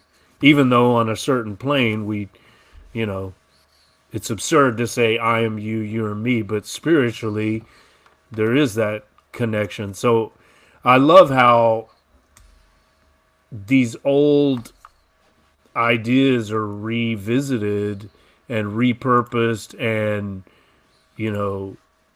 given new significance. But I mean, we've seen it with Johnny Cash through the whole American recordings of, I think I'm right, what it was called. Yeah. Leonard Cohen did something, I think, for his last album because he physically couldn't record it otherwise, so he kind of had to. I think he was just quite ill at the time, but whatever was going on, he couldn't get to a sang studio into a to do laptop. Yeah, right, exactly. Yeah, that was Yeah. Darker Moments or something it was called. I forget, You but you want it dark? you Isn't want that it what dark. it's called? Thank you. There. Yeah. So the other thing I would add about from a listener perspective, because I guess we have an audience, or definitely you have, that side of the moon is still out there for everyone to enjoy. So I think that's without doubt, right? So if you don't want to listen to this, or you don't see any value in it, or you're just going to complain after the first 10 minutes because it's boring, right? Maybe there's a lot of it's just boring, but go listen to That Side of the Moon, knock your socks off, you'll love it, right? So great. But I think Redux is a different beast altogether, and it's probably one thing we haven't talked about is probably ego driven. Well, that's certainly the charge that the detractors levy I don't see the or problem with level that. Yeah, I against don't it. really see the problem with that as an artist, as a musician, as someone who has something to say, whether it's reimagined, reinterpreted, recycled, or whatever. I mean, it's just this. He's got a platform, and this is what He's chosen to do it, or how to do it. Exactly. Exactly. He can, right? He's doing it because he can. He had the idea, and it's like, why not? So let him do it, you know? Hmm. It's not, as we often say on the texting podcast, it's not either or, it's both and. You still have your original. Oh, exactly. So Enjoy. But exactly, it doesn't. This version doesn't ruin the original for me. not at all. No way. And I think what's the only other kind of note that I made in a full sentence way anyway was what's the point of making a near replica of the original? That there would be no point. That Right. would be So when you absurd. going through certain comments, or you just skimming your way through them, you're just like, well, what are these people expecting? Yeah. I mean, I was just At, that I found that a bit perplexing. yeah, that's I'm kind being of an polite, absurd. Yeah, it's an absurd criticism, but they're entitled to their opinion. I would just say though, at the same time, there are things I wish he had done musically. Like one of the lessons in previous episodes is wave your freak flag high. Like go ahead, take chances that you wouldn't normally take, but like go all the way. I wish he had gone more in on that exotic instrumentation, like the Nepali sarangi and more theremin. Some people want more cowbell. I want more theremin, and like I think he could have done more to enhance it musically, but that wasn't his purpose. I just Mm. personally would like something more adventurous musically, because if you're going to reimagine it, then like go all out. But Speaking of yeah. reimagining, right? Just as we kind of get near the end of this, U2 released an album. Was it this year? They reimagined a whole. I don't know if it was a whole album they reimagined or a back catalogue they Oh, reimagined. And I only listened to one song, and it's very, very, very bad. So, I well, so the it's like original bonus, was probably bonus. bad too. It's well, no pun intended, right? So yeah, Bono. If you could transpose Bono's voice instead of Roger Waters, you're just like, oh God, cringy. So maybe this is a current thing then. Maybe this is also a particular period in an artist's life, as Roger Waters knows that he's not going to be here for that much longer, right? He's 80 years old, so you know, comes to us all. But there comes a chapter in an artist's life where you think, well, maybe it'd be fun to do something like that as well, and to kind of really explore different things that new challenges I never thought about when I was younger, or I was too busy chasing something else, as he talks about in this interview as well. Chasing Those that thing called life. those 80 years you mentioned, 80 years. What does he say? 80 years at most, or even less. Well, he's gotten more than 80. Luckily, um, Okay, we've got a message here from the chat. Ego driven versus what? I'm aiming to rebrand either or as neither nor. Stay tuned. Okay, fair enough. But that's either or is the flip side of neither nor.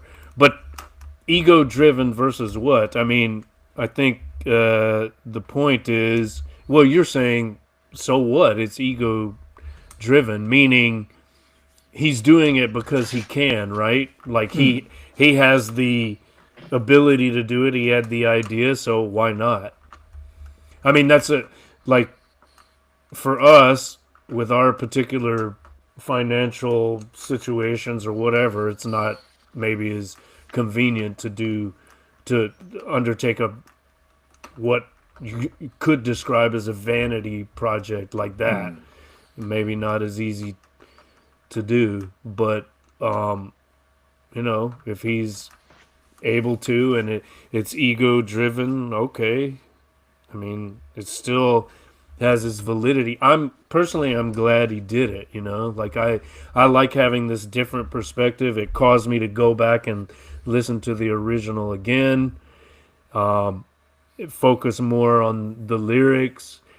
I don't love every choice he made aesthetically, but that's okay. I can live with it. The Yeah, I can live with it the too. U2 album is called Songs of Surrender, and I surrendered a very long time. Oh, There was a white flag in my corner anyway. I think I listened to one song and that was enough. didn't they have an album called Songs of Innocence and Experience So as well? yeah, right. So it is. Yeah, That anyway. was the iPad or The album no one wanted. iPod bug. Yeah, Right. right. Delete Help, this I've from. got I'm getting free I've got a music. yeah, I've got a bug. I've got a There's what a is it? fly A in your. virus. I've got Oh, a virus called U2. Yeah. All right. So yeah, I think we've gleaned enough lessons from this. Next on Guitar and Pen will be the Rivals' latest release. That is David Gilmour's Luck and Strange. So that should be interesting. I'll have to listen to that before we start talking about it, but maybe sometime during this holiday break we can reconvene and have another stream and talk about. we're all about the live streaming now, Mark. Now we know how it works. Right? Now, yeah, I'm liking it. We've fumbled our way into it, and now they can't get enough. Yeah, it's recording at the same time, so we have a video and a live stream. All right, so yeah, that'll be next. Everyone, please remember to subscribe to my newsletter. That's Mark Will Write, WRITE.substack.com. This is streaming on YouTube and will be posted on YouTube at Mark Will Write, WRITE. So be sure to subscribe and help us monetize this channel in 2025. Anything you want to promote besides the Can't Find My Way Home podcast? No, that's a good place to start. There's loads of interviews there, or on Spotify or Apple Podcasts. There's loads. All the episodes are there. There's nearly 80 odd episodes there. So yeah, go dip your toes in the water, see what you find. With your good self, of course, man. That's a good place to start. Oh yeah, there is. Yeah. Well, I'll put some of those links in the show notes. And this has been Guitar and Pen episode number 5. We'll try to release a few more of these in the coming year, more than we did this past year. I've been focused mostly on my other podcast texting, but we'll see what 2025, the year of the snake, looks like. And we'll try to do some more Guitar and Pen episodes. So I hope you'll come back. Maybe we can do a series. I've been thinking about a Bowie series, so maybe you can join me for that after we do Anytime. more. Yeah. How about some Black Sabbath too? You set them up and I'll hit them at the park, Mark. Awesome. All right. Thanks, everyone. Again, this has been episode number 5. We'll see you next time when we talk about the latest David Gilmour release. Thanks, everyone. Farewell. And it's stopped. All right, that was just over 2 hours.